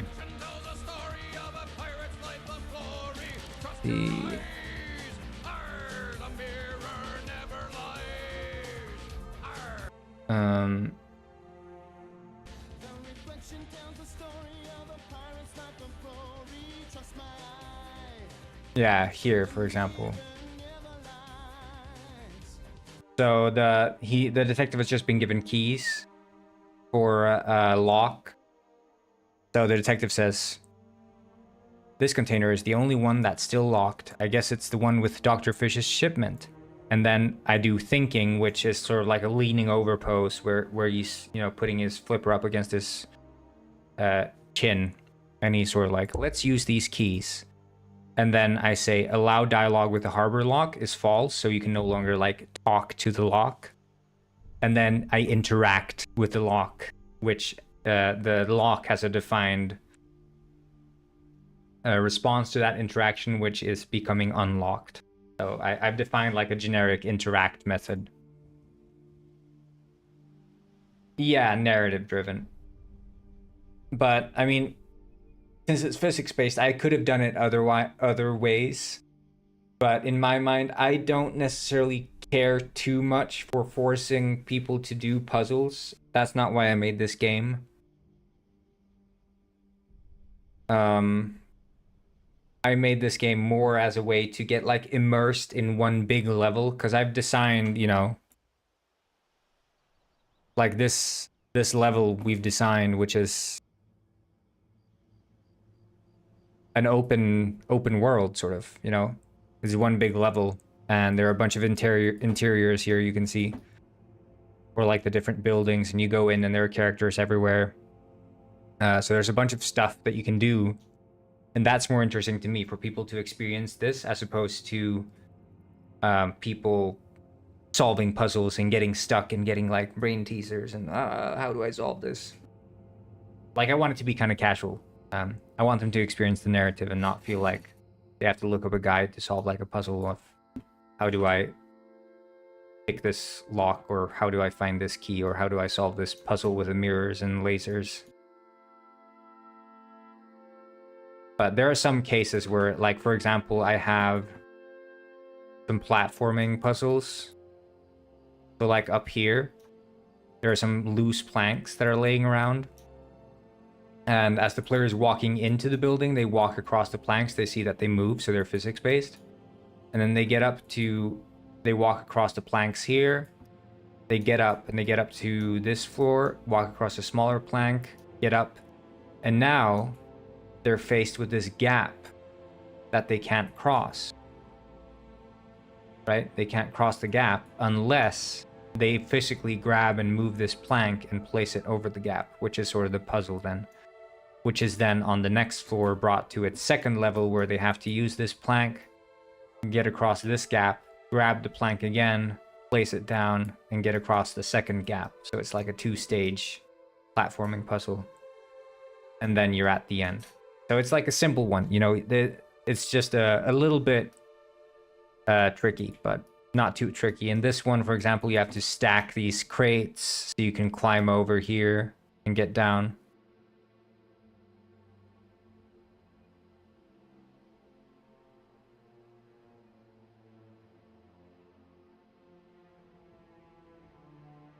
So it's mostly like physics-based interactions that I've done. But then sometimes you have like scenes here. So for example, in this murder scene, the player is asked to like investigate the scene. So they'd walk up to the stack of letters, they'd walk up to the corpse, they'd walk up to the money, they'd walk up to the ID card. And these bubbles only come up when they've actually walked up to them, which is similar in the sort of point and click vein, where in the point and click games, you're looking for what do I click? In this game, it's more like what do I walk up to investigate? And that's sort of the approach I'm taking. And then we also have some branching narratives in the game. So like occasionally you'll get the option, do I punch this penguin, or do I speak to them? Do I find evidence, or do I try to convince them to admit to their crime? And so on. So, or like, do I do this plan of going under disguise, or do I do this plan of taking the more violent route? So it's all like sort of semi-branching narratives.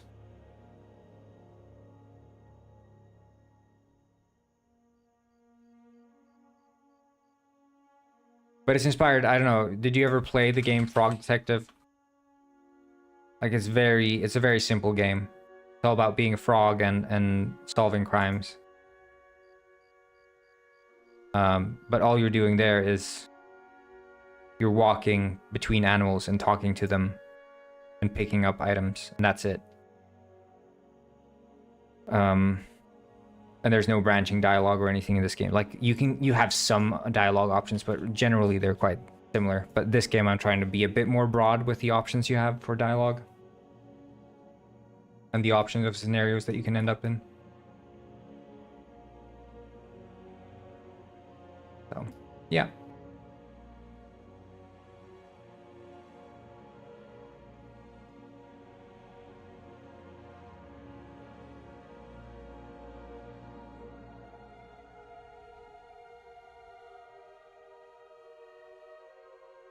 Octodad? Well, I guess Octodad is way more physics, right?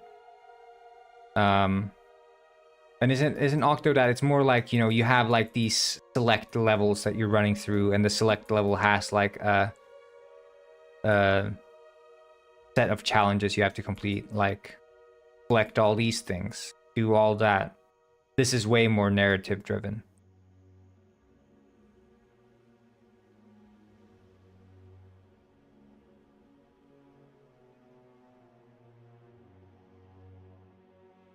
I can show you some gameplay in just a second here. I need to just see if I can get into this hospital room anyway, so.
But what kind of game are you working on? You're working on a mystery dialogue game as well, or?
Okay.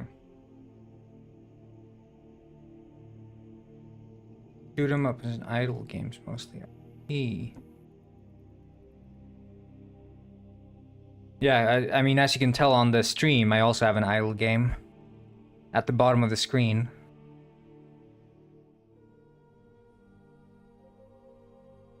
The Kingdom of Frost.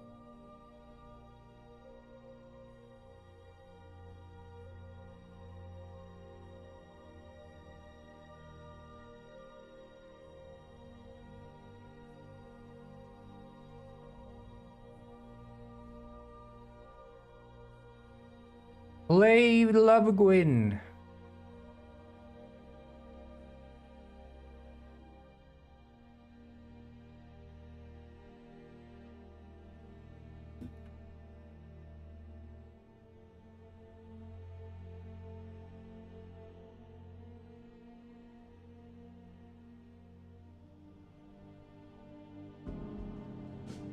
Yeah. Well, I can show you here. So this is gameplay, I guess.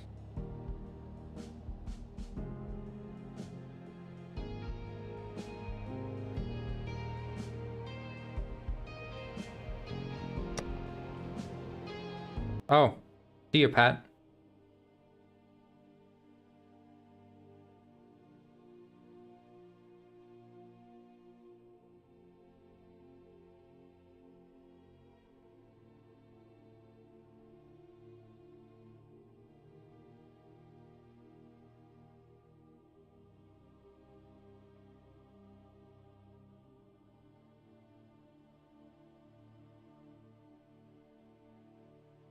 I don't know if it's loading or not. I hope it is. Great gameplay. Yeah, okay. Here we are.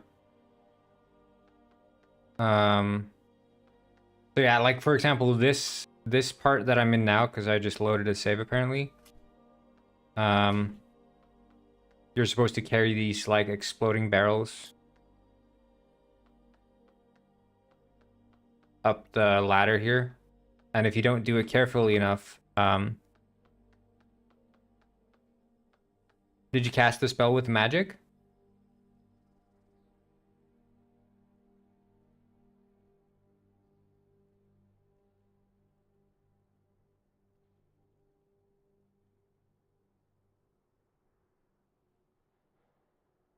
Because it seems like it leveled up penguins a lot.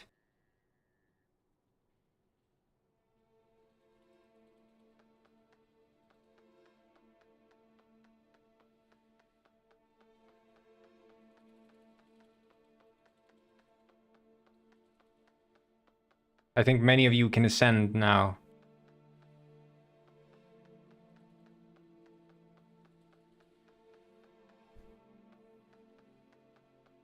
But I'm gonna make this a bit... Shit, I blew it up. Yeah, so you blow up the barrel and then it triggers a dialogue. But the thing is that the save file is a bit broken because I added a bunch of new nodes in the dialogue system.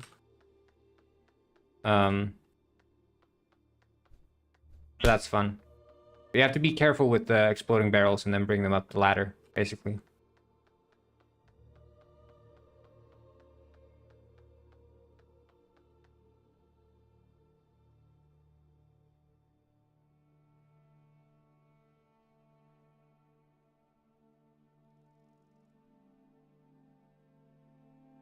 I can almost ascend. Do we have any more wizards soon? And stuck?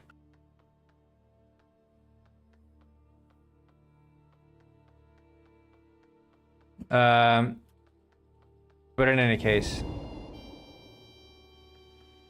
like for example here, so I have like the dialogue for this disguise thing. So you go up to it, dialogue appears, you interact. Detective says, "Let's see what disguise I should pick." And for example, we can set like, okay, no disguise. It seems like that's blocked though by some UI, I guess. That's interesting. Okay. Well, I could become a chef, I guess.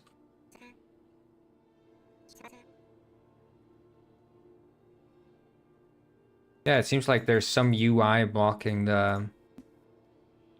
I don't know what UI I added. I think maybe... Oh, I think I know, because it's the case solved. I think this one is visible. No?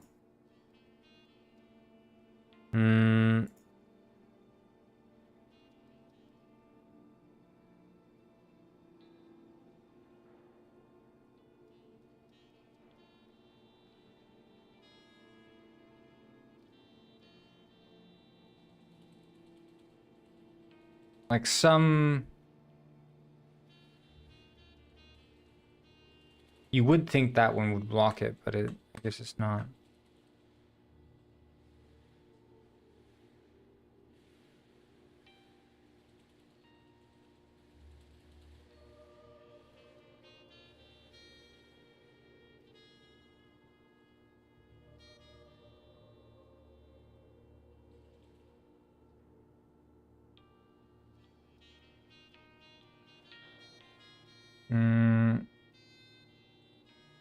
That is very weird.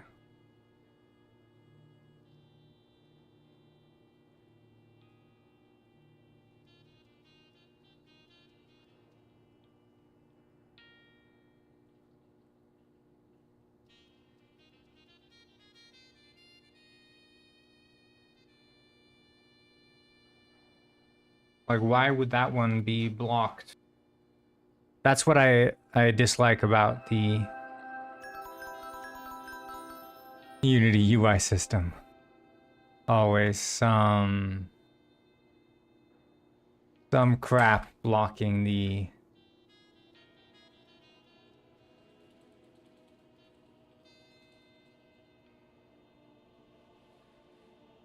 this.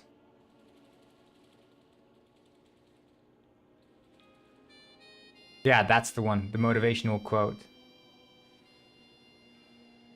So here, if we disable this one,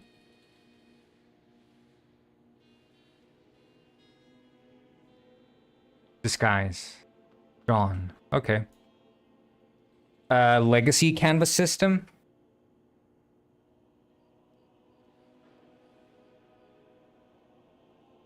I thought this was the new one. I was using Unity when they had the on GUI shit. So this still feels new to me. I still haven't wrapped my head around it.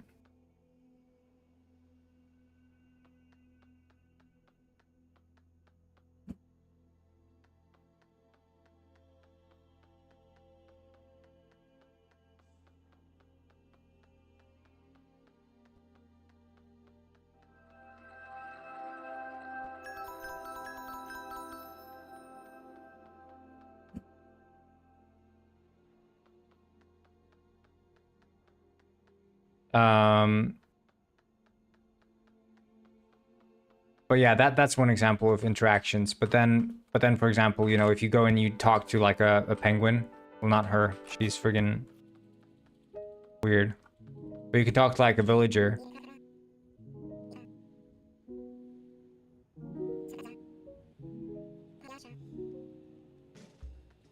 So that's sort of how I set up the yeah, UI2 toolkit or what, yeah.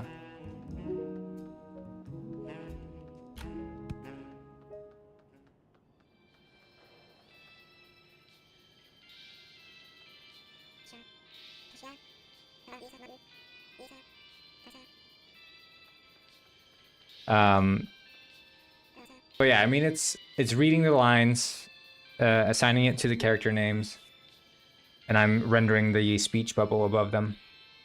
Hello, Kaio.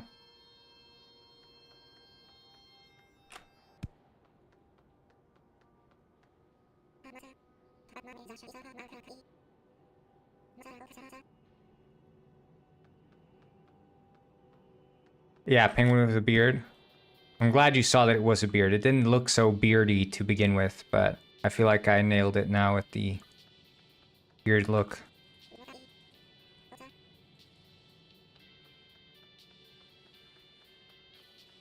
But yeah, I mean, this is the detective office, and then it's all like you have some visual flair to it. So like you have these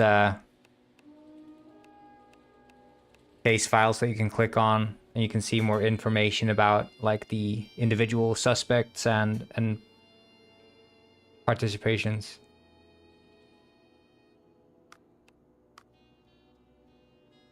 You write down like notes, and I also call these notes like from the dialogue here. So the trawler McFish had mackerel stolen from him.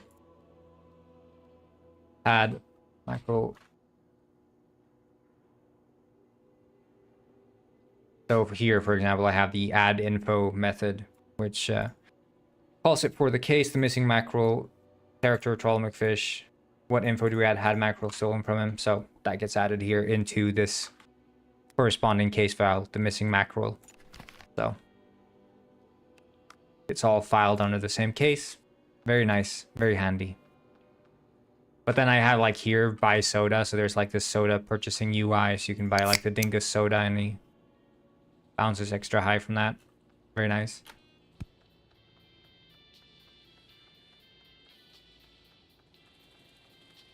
But yeah, it's not like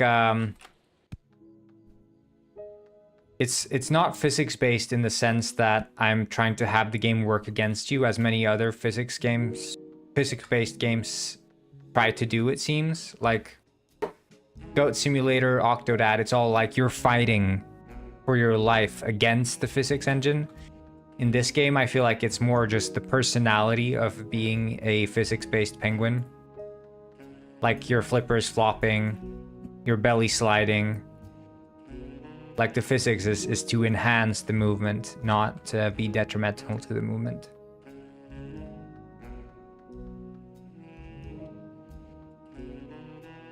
So that's sort of, yeah.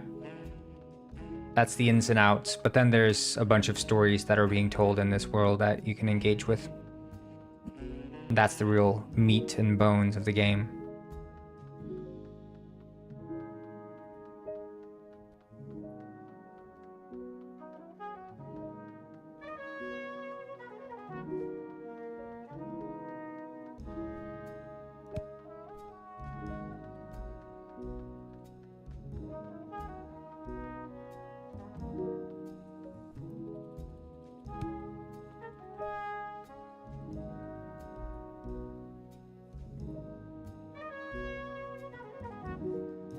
Are you gonna send?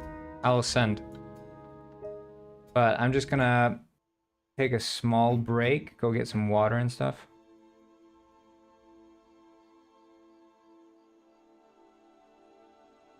I will do that. How long have I been working on this game? Since July. I think that's when the idea first came into inception, July. I just started straight away.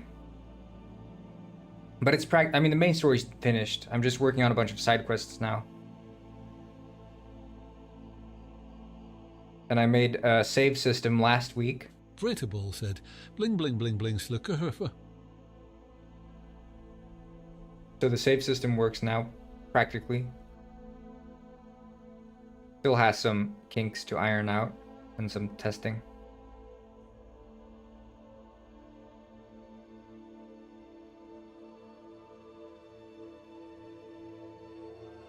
But yeah.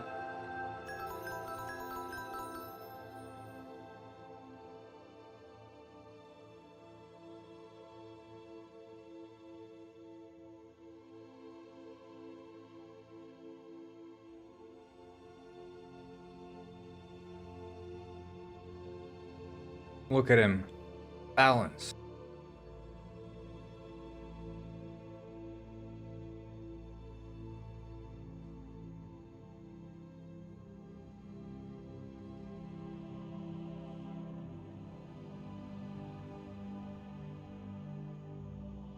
Yeah, it's thanks to the wizards.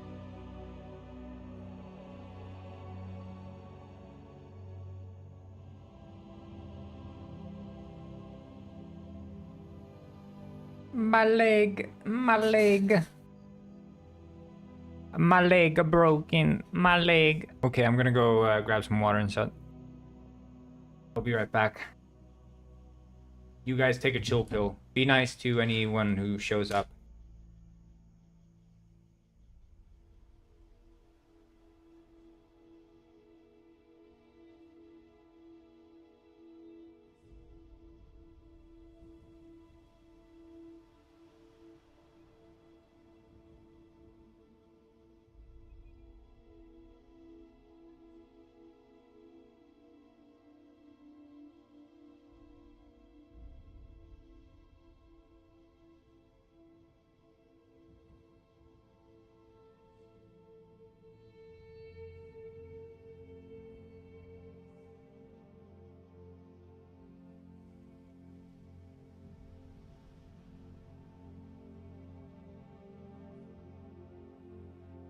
Stephanie said, "Be sure to follow now to keep up the tradition of following whenever Corngwyn is away."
This is Fernando Miguel.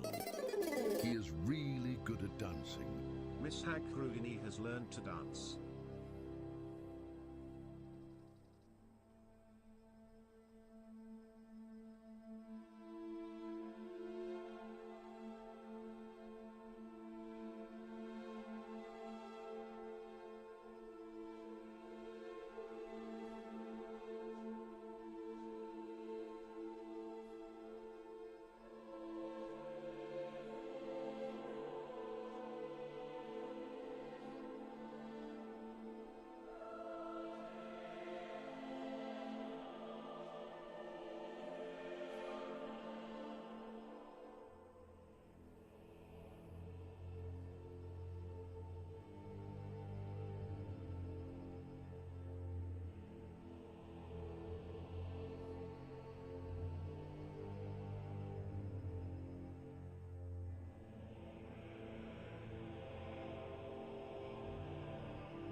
This is Fernando Miguel. He is really good at dancing. Nachan97 has learned to dance.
Sammy Owl said, "Bo!"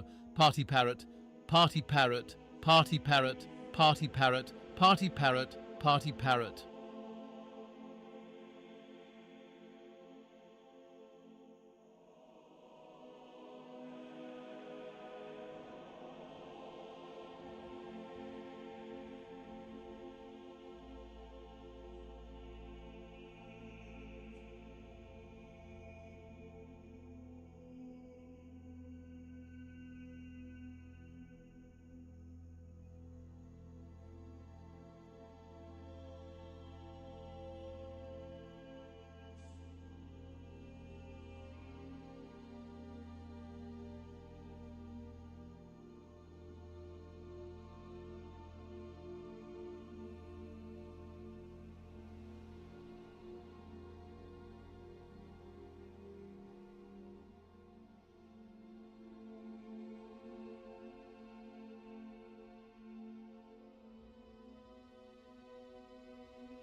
Hey, what's up?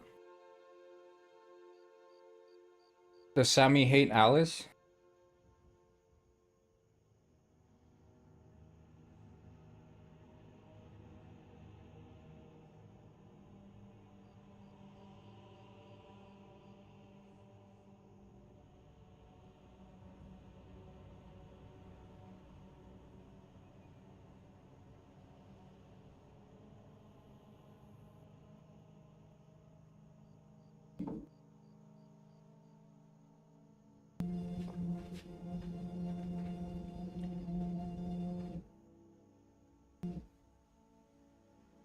I couldn't stop myself, so I had to eat some fermented food. As I was chugging down on that water, I realized, man, I could really go for some fermented food right about now.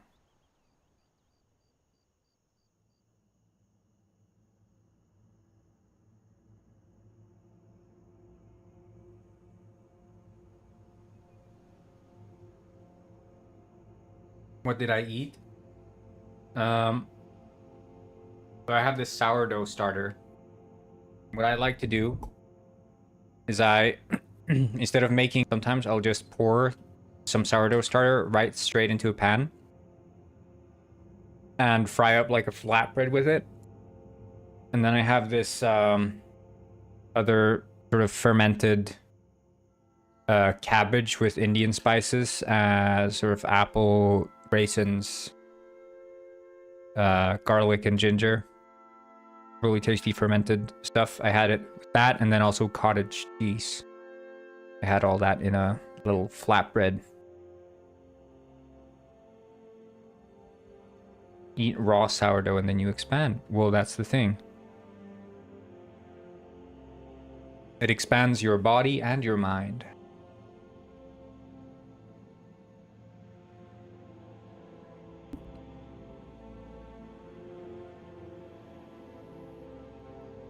I don't know. People say it's supposed to be good for you. I don't care. It's tasty. It's sour. It's nice.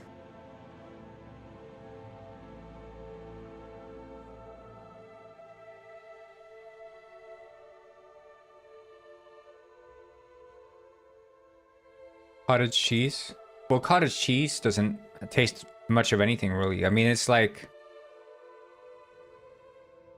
It's a less fancy mozzarella, really. Just fresh cheese that hasn't been aged.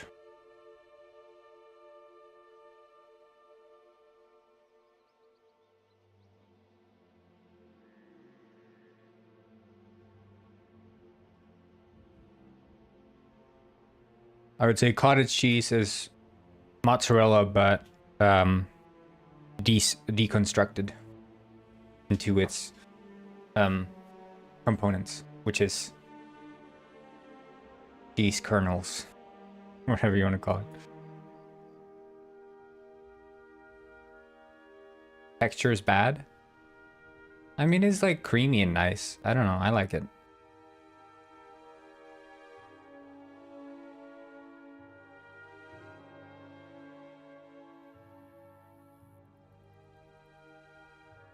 I mean, yeah. It's just like this, you know? It's just, I mean, it's literally basically just curdled milk, essentially.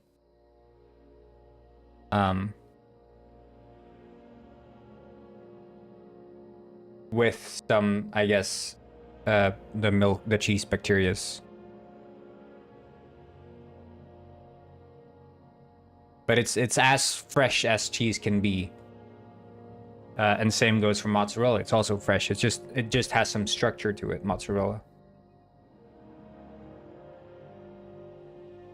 Yeah, it's creamy and chunky. So it's like a bit of both. Optimally, you'll have like some chunks you bite into, and then some nice creamy things too. Oh, thanks so much for the follow, Zave.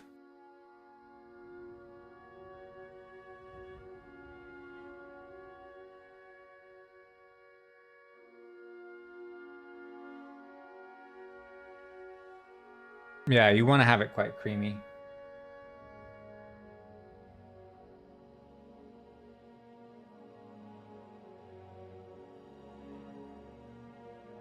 Spoiled milk.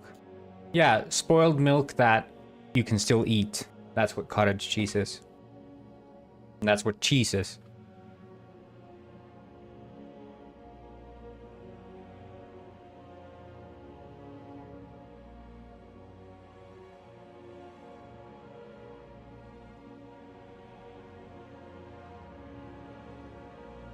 Okay,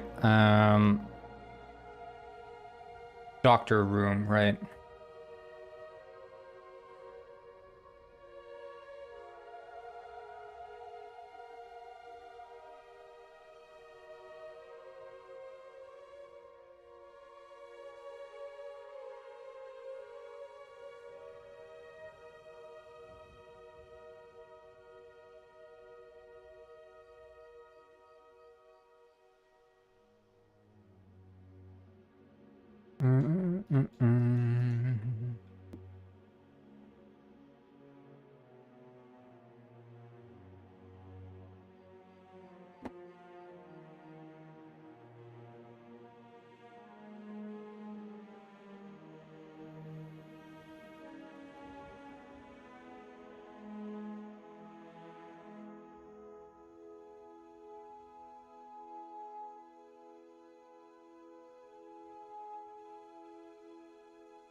When will I BRB again? Why? Are you gonna do something?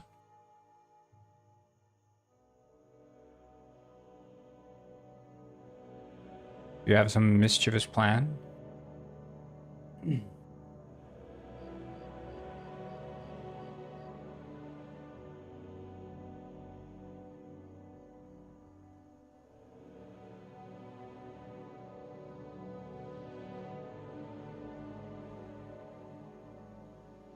Wait, did I get follows when I was gone? I didn't, did I?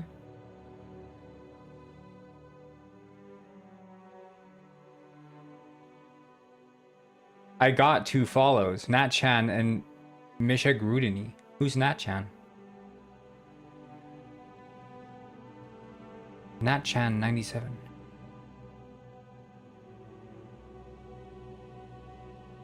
Two follows. That was like just as I left though, right? That's wild. You are Nat-chan. Hello, Nat-chan.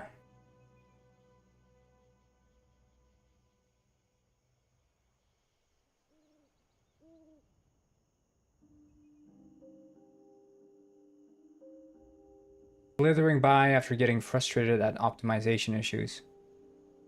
We like to hear it. I've been optimizing my entire life. My entire life is just a series of micro optimizations that end up doing the opposite. Yeah, welcome Nat-chan and thanks for the follow, and welcome Brew City Live. I managed to score some big optimizations in my game the other day by turning on freaking texture streaming. Like the idiot I was, I had not enabled it.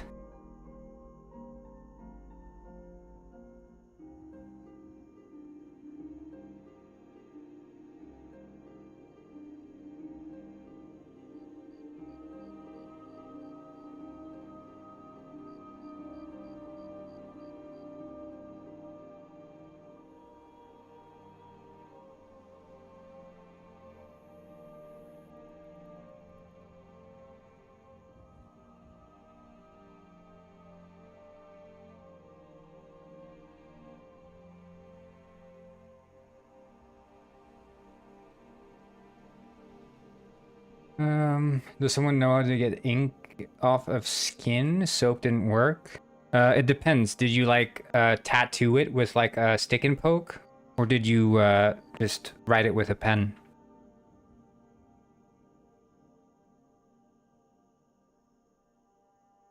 You don't even know where to start, so you're throwing out the project? Because of optimizations? What issue did you have?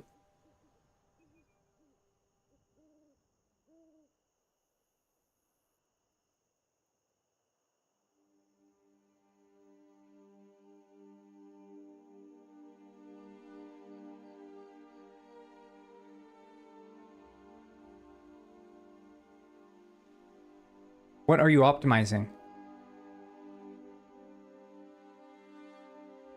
Shouldn't have to throw out your project. Brew City Live.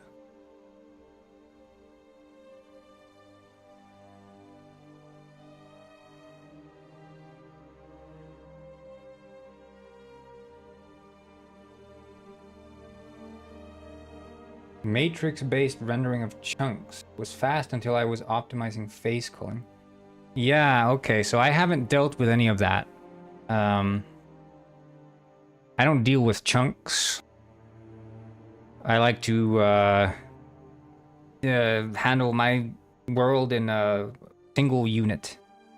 Except I actually don't in this game. I do some little tricks here, where if you are present in the overworld, the underworld does not render at all. I don't let any sort of culling do any sort of heavy lifting here. It's just this is all that's rendered if you're in here, and if you're up here, this is all that's rendered, and so on. I like separate rendering zones, but when it comes to like matrices and that kind of stuff, I have not into that stuff at all.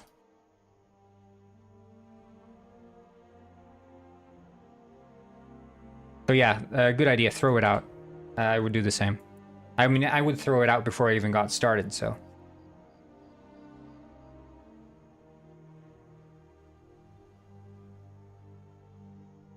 I'm just here to make games. I let the smart people handle the smart people problems.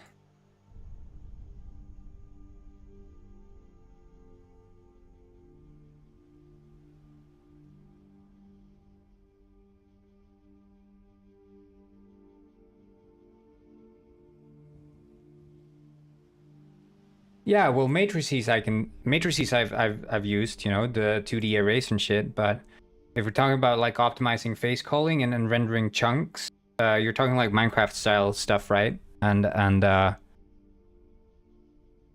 mesh combining yada yada. Then I have little to no expertise.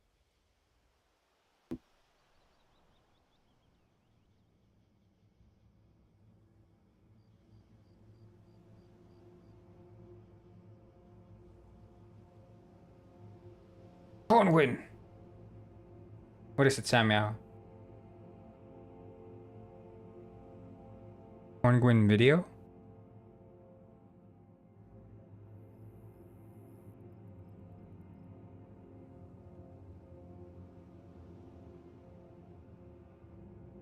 What do you mean?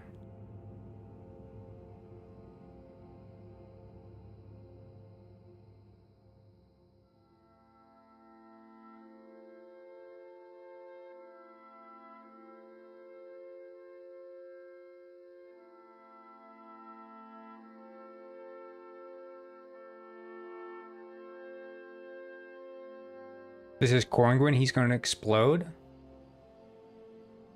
What is this, like a suggestion or a threat?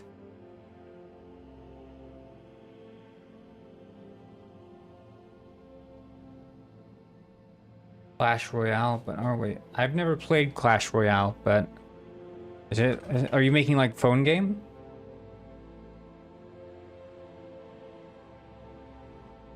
Ay, mio, cos'era?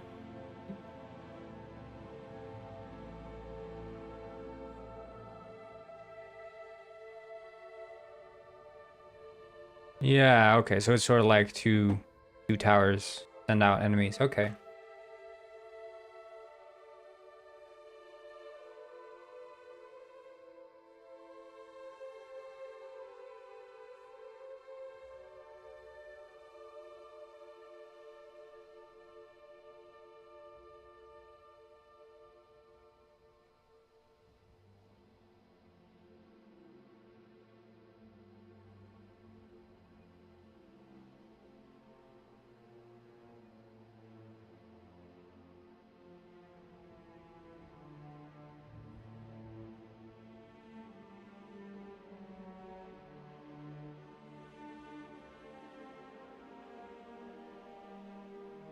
You saw a video named Corngwin. Oh, there was a video named Corngwin. What video did I have? Oh, this one. Yeah, that's the one that Pat made. It's really good. Oh, see you later, Alice. Have a good day. I'm sorry that Sam Meow hates you. I didn't understand the lore implications on that, but I hope you two can settle your differences.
Okay, looking good in here.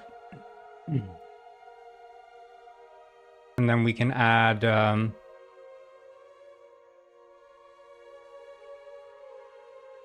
pilot.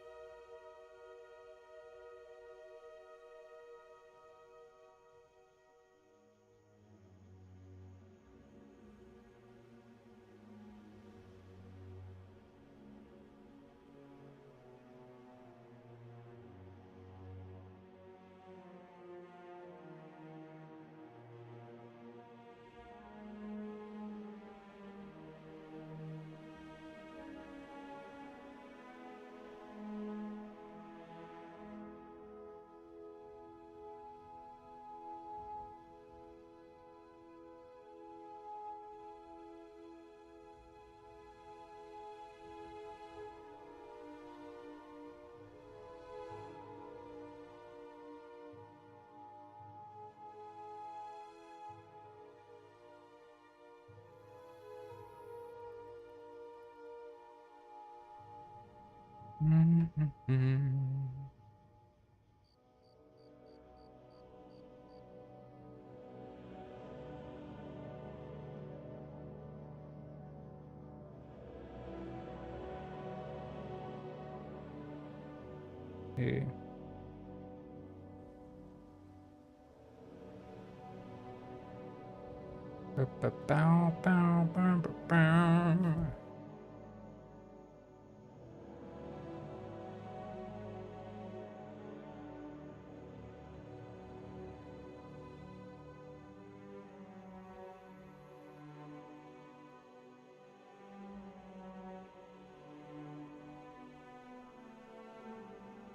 Alright, 1 second. Sorry. Oh shit, I didn't mean to pin. Frick. Unpin. I was clicking chat and I pinned some random chat message. My cat is not eating his treats. Guess I'll have to eat them myself. Oh, okay. Kitty cat's eating the treats? No.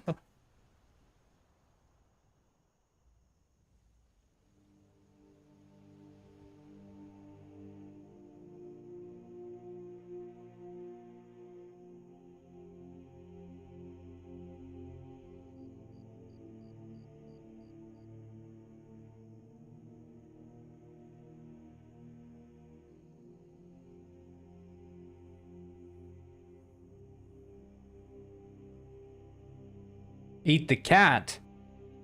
Ah.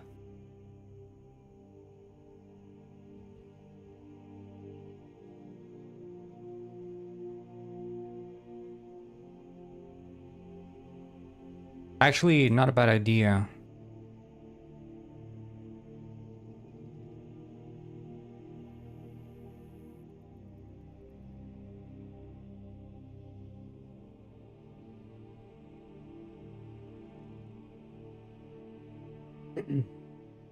Oi, oi, oi, baka.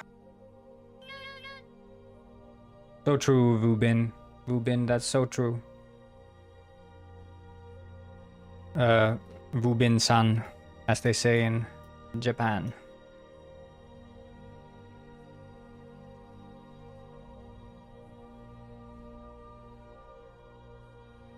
I'm sorry, I don't watch anime, so I can't hit you with all the like Japaneseifications of my sentences. Well, you said oi oi oi baka. I know you're Vietnam. I know Vu Bin Nguyen is the biggest Vietnam name, but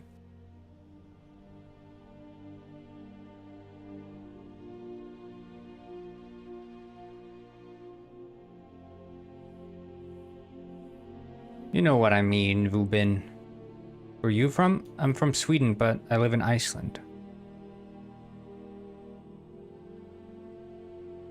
Ísland 1000 ár. Þungur hnífur. Þessi hnífur á að vera þungur.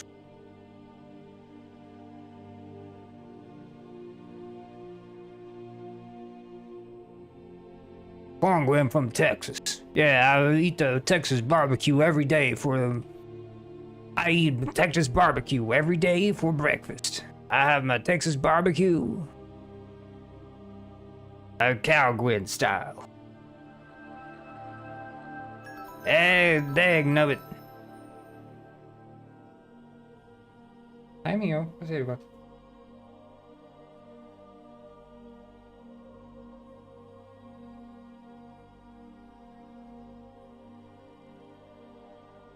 Lord Ascending. Hey, do you like bun pho? I like pho, but I never had bun pho.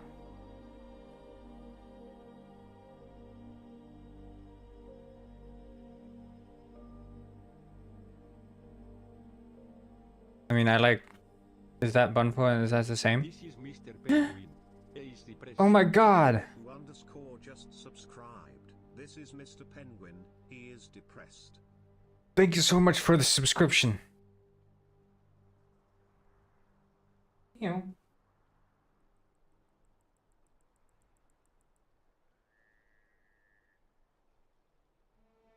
Yo, what the? What the?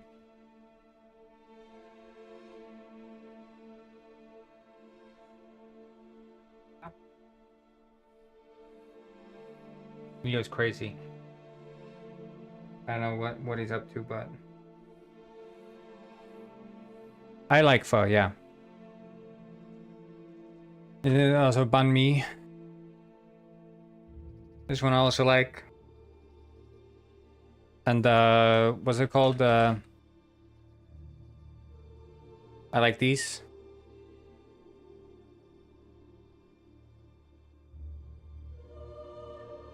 The spring summer rolls or whatever you would call them. Pepsi standing on the balcony? No, it's Mio. He's coming into the office and he is attacking and licking the couch.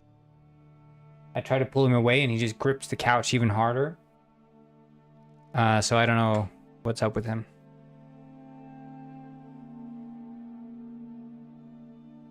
Hey.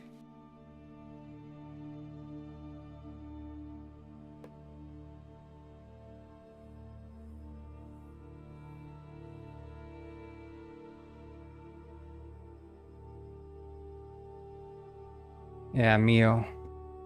There you go. I put him in my chair because I'm doing the standing desk thing right now. Okay. Crashed pilot body. Hospital.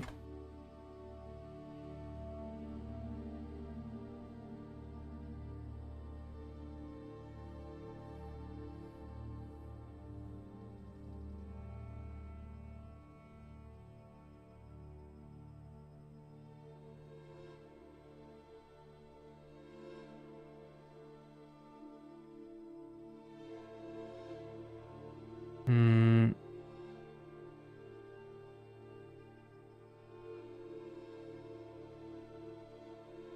A newt to you too.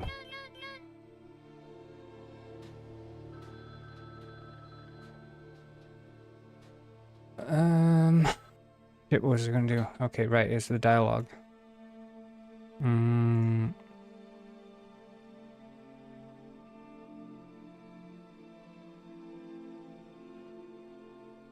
Dr. Fish. Yeah. Ah, you got my magazines. Wonderful. No, it's here when he crashes.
Thanks so much for sharing the live, Afif Harith.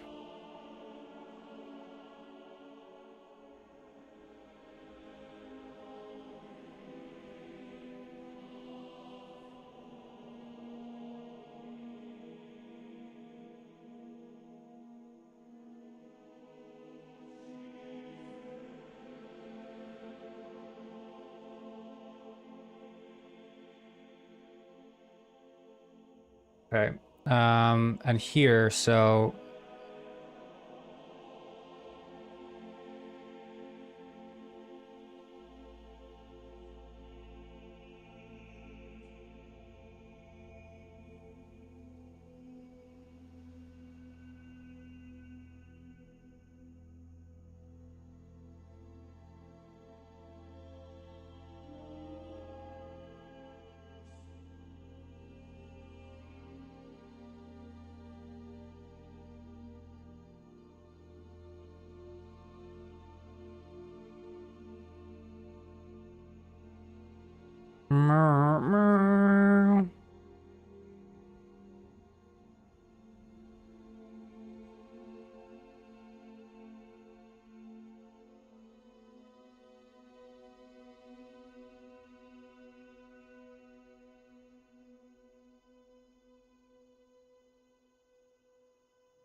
meow.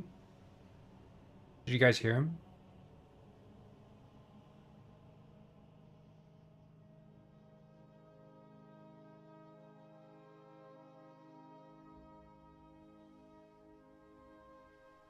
Probably not. You heard me? Yeah, but Mio was meowing.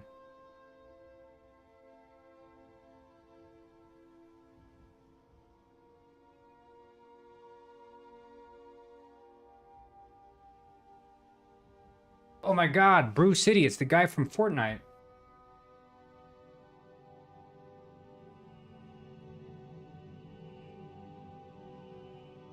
Are you from Fortnite, Brew City? You were meowing yourself? Yeah, of course.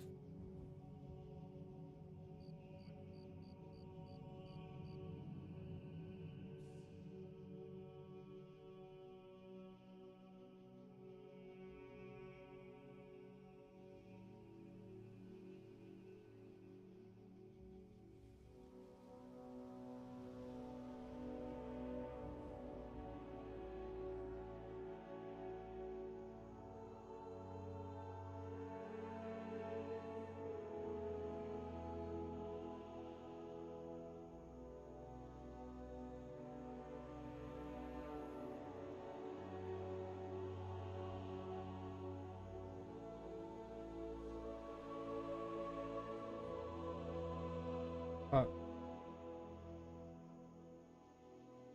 Corngwin in Fortnite.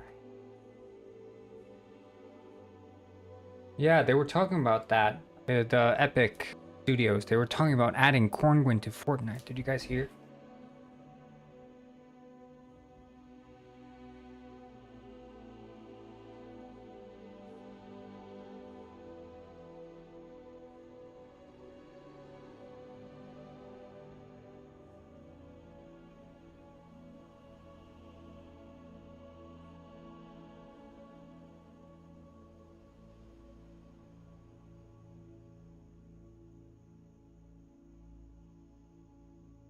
Mm.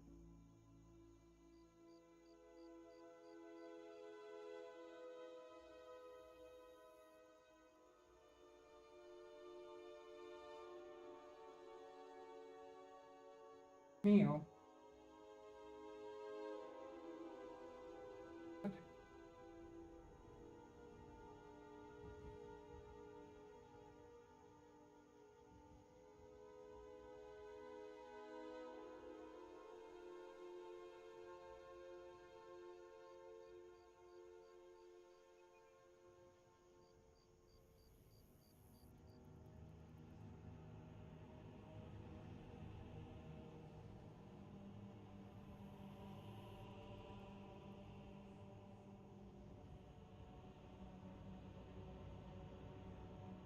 What is that? Are you creating game? Yes, I am. I am, Severe. I'm coding the dialogue right now, but my cat is interrupting me.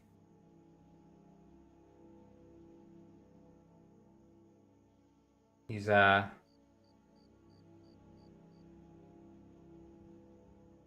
into my office here, meowing at me. I don't know what's up with him. He's extra social today, I guess.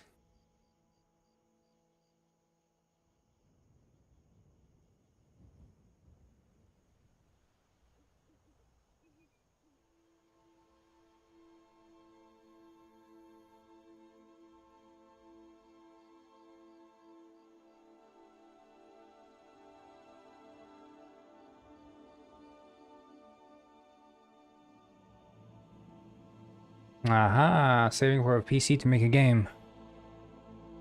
Do it.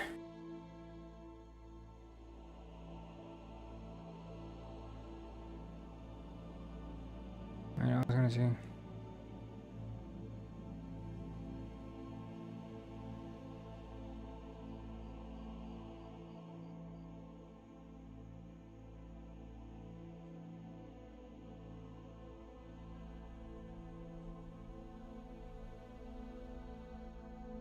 Yeah, he's chilling in my chair. I'm standing up so he can sit in the chair.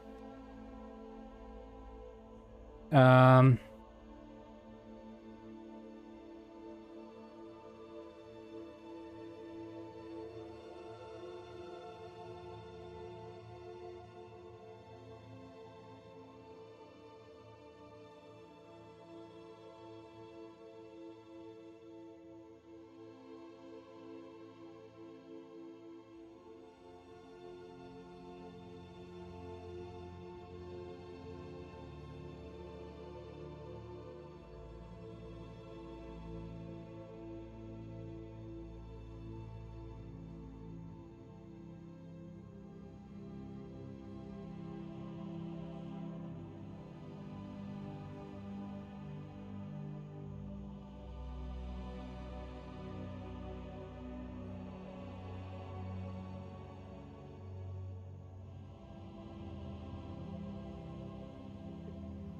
I should give him like that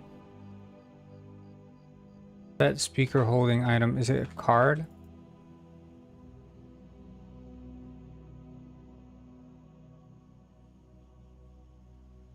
Yeah.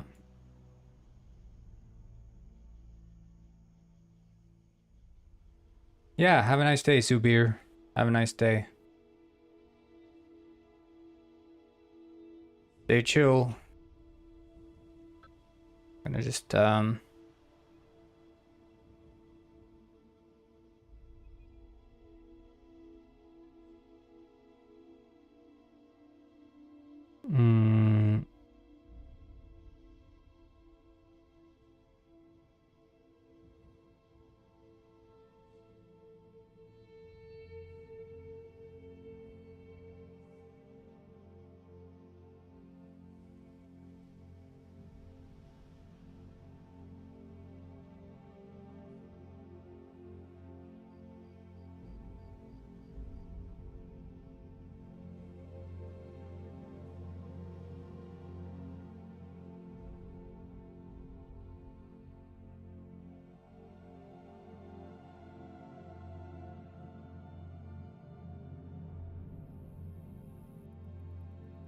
Speaker name would be Dr. Fish.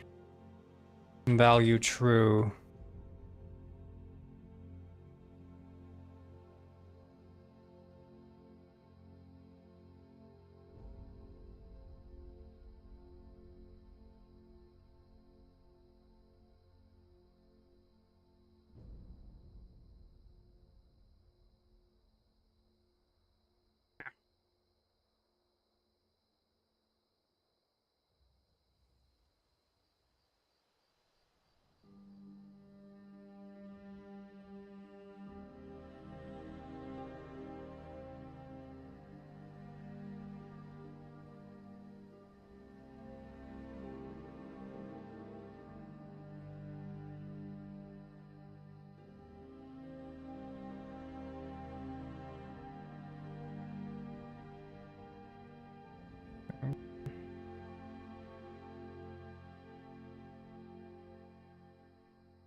God Mio, get off my computer. Silly Billy.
You'll become a wizzy. A wizard and I. When I speak to the wizard.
I'm getting a phone call here. 1 second.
Ritterball said, "No! Barbarians! Help us protect Frost! Help us protect the kingdom!"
Yellow, I'm back. What did I miss? Skyrim music? Yes, counter nerd. Skyrim music.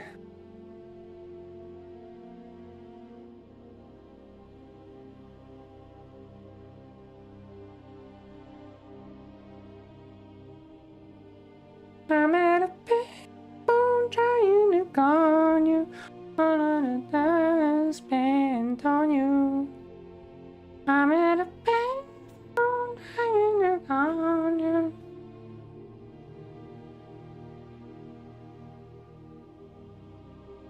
Garbage George.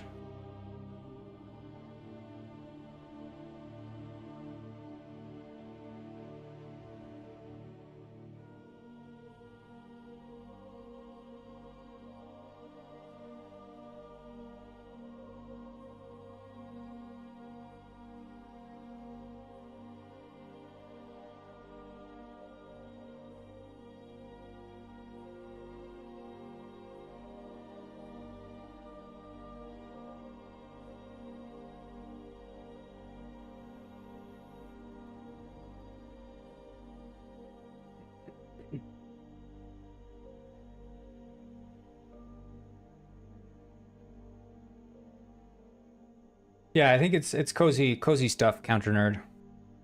I like it. And it's copyright free. That's what matters the most to me, that I don't get a call from Mr. YouTube saying, "Excuse me? Are you playing copyright music on your stream?"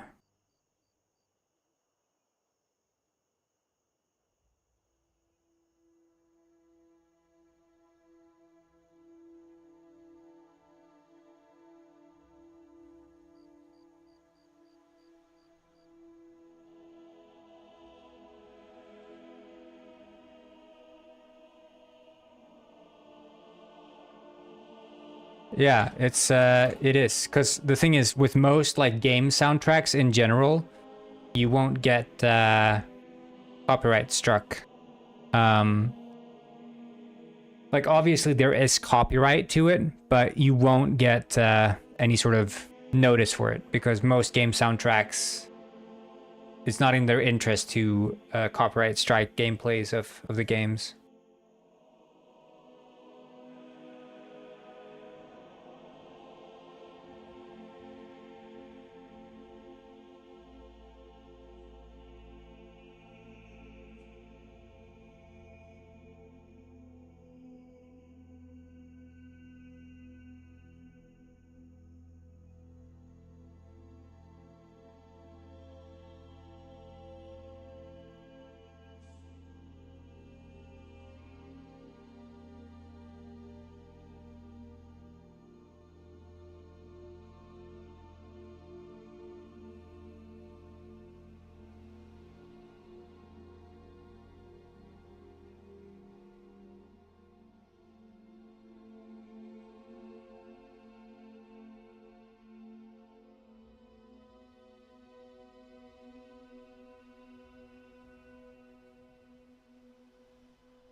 Birdie Gwyn, aw, thank you. Hee hee. Hee hee.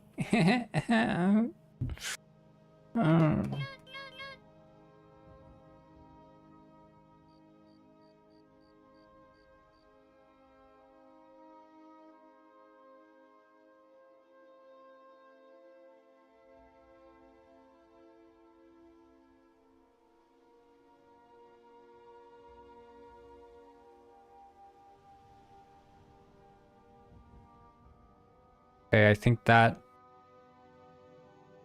dialogue is pretty okay.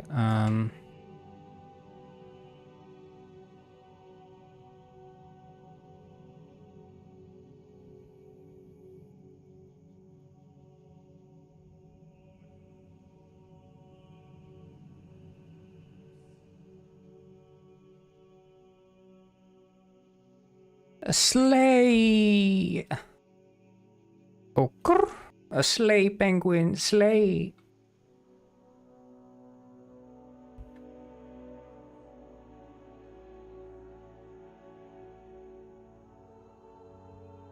A queen, penguin, queen.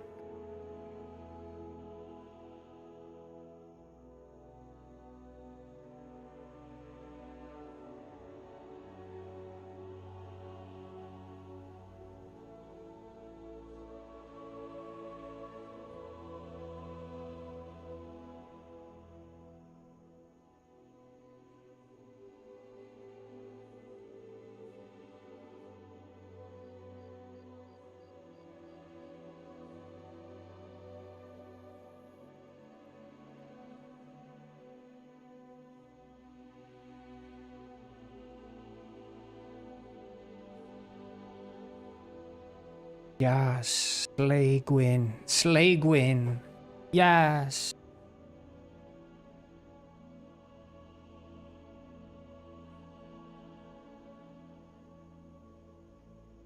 Where's Britterball? Britterball is here. Look at the chat. We're on Twitch, Counter Nerd.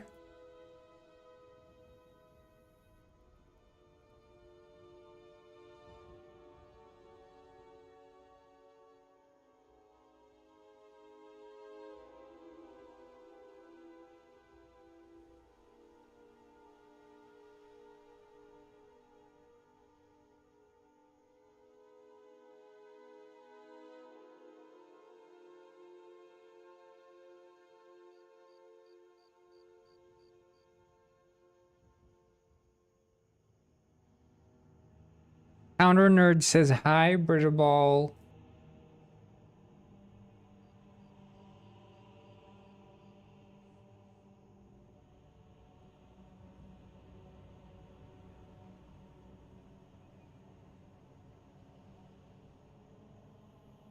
Hi, nerd.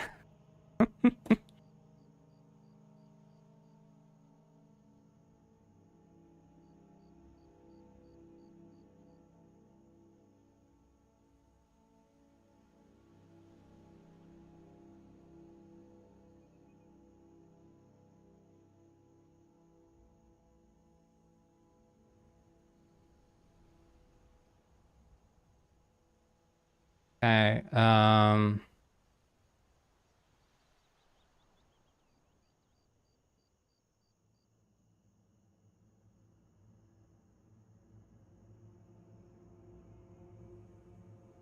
looks good.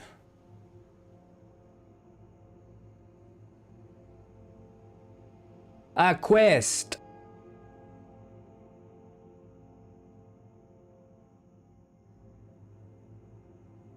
Aru.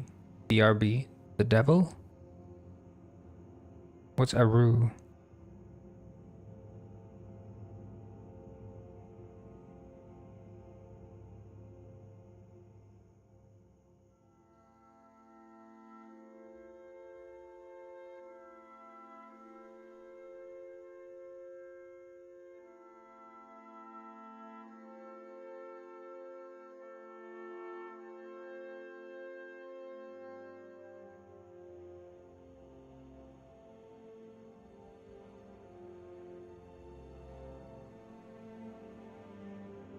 Okay,